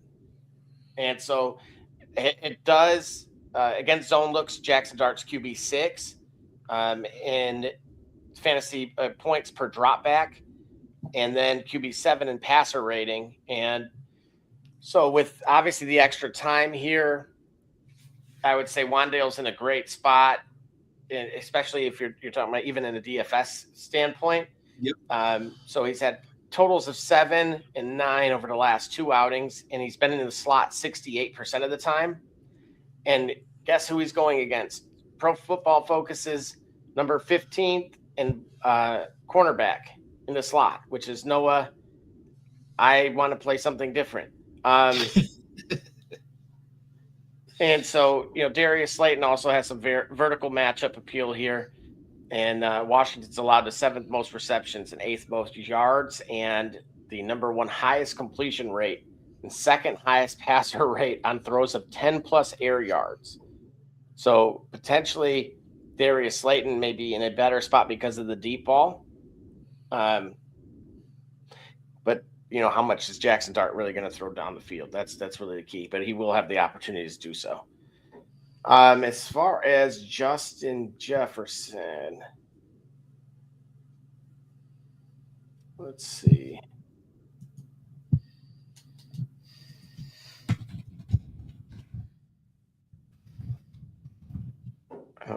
We talked about Minnesota a little earlier. Oh, yeah, against Dallas. Oh, my gosh.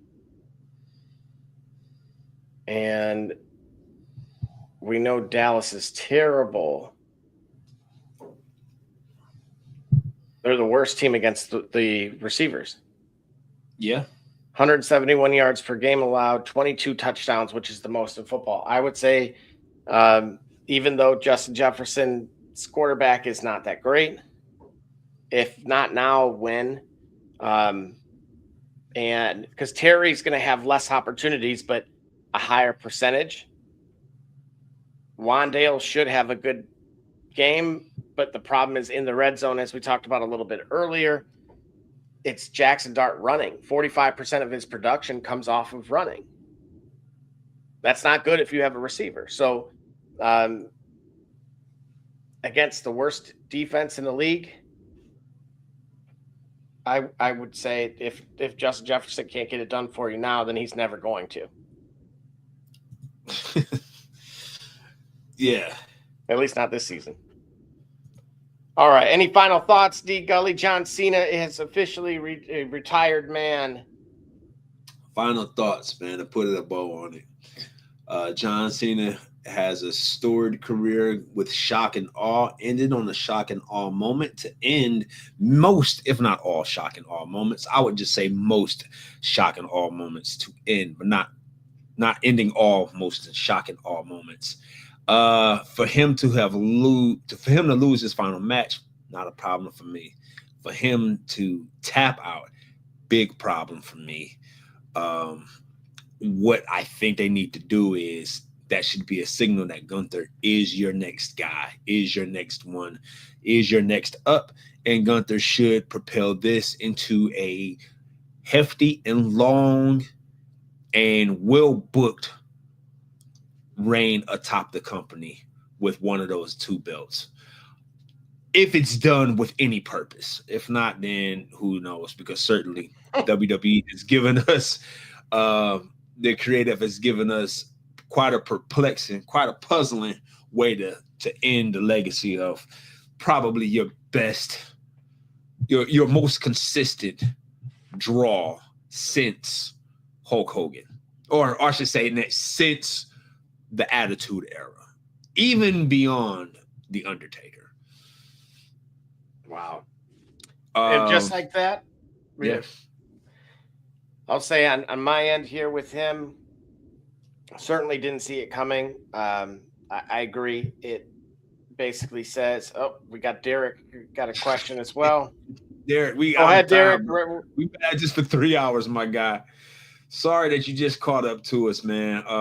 We want to be out there a little earlier, and I'll answer. Go ahead, Derek. All right, man. Go ahead, Derek. You got us. Yep.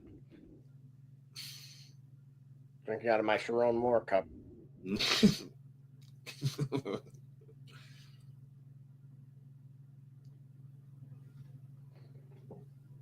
Uh-oh. Are we waiting for Derek? Okay, here we go. PPR, start 2. Genty, Q, Judkins, or Woody Marks. All right. If it's going to be cold and snowy, I think that the Browns are going to run Judkins. I mean, we are ground and pound team, if nothing else. That's our historical identity. Well, you're saying we now. Because I'm from Cleveland, bro. So it's always going to be we, all right? I don't care if you want to make me a Bengals fan or a Buffalo Bills fan, whatever. I'm from the CLE, so it's Cleveland for me. So we just going to let that be.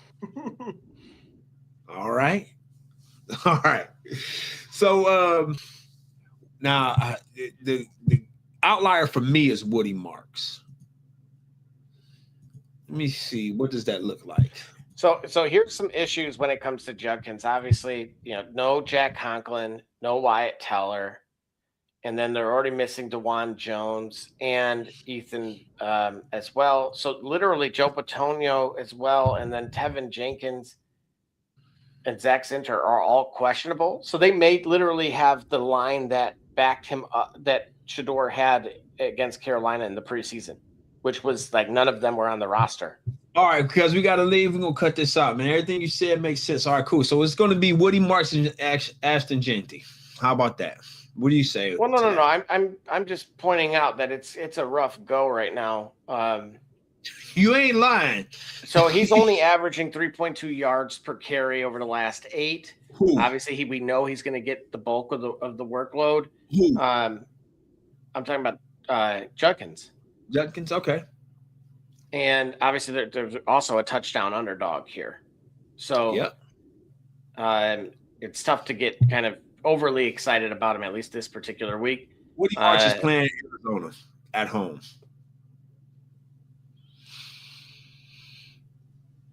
I think he gets 20 touches. I don't know if he turns them into a whole lot.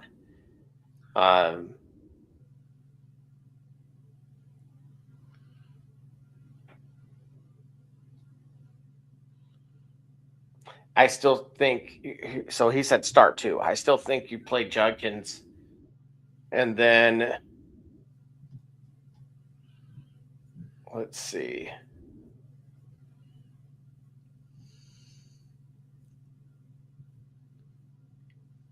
There we go. All right. So Woody Marks. Let's see. Well, we talked about the pass rate when it comes to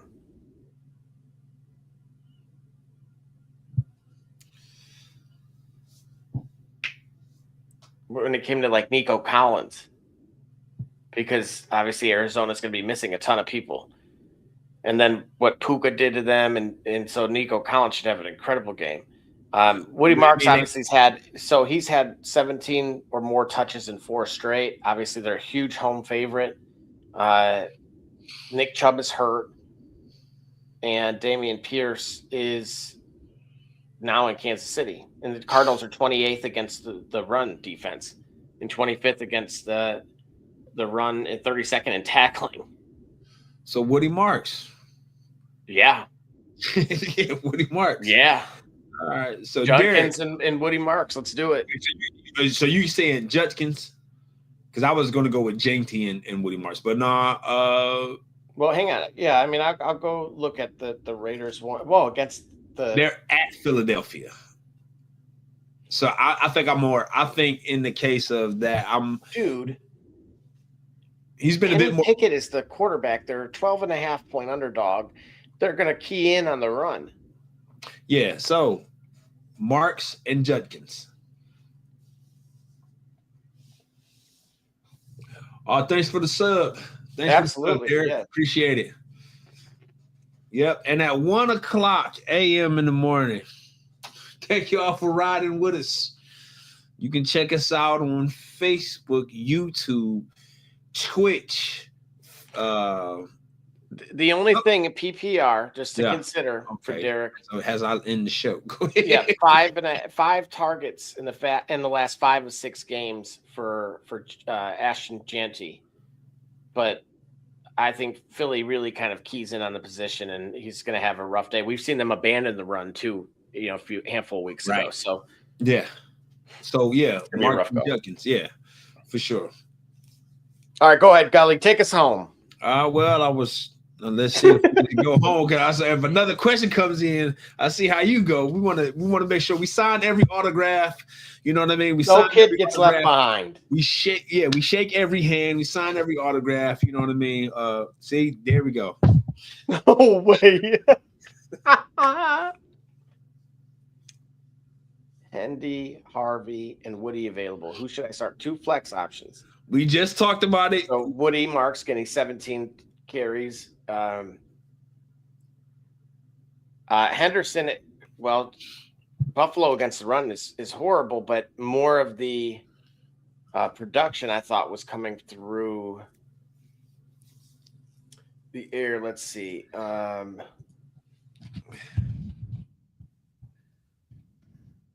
Because of the pass rate. Okay, so let's go with.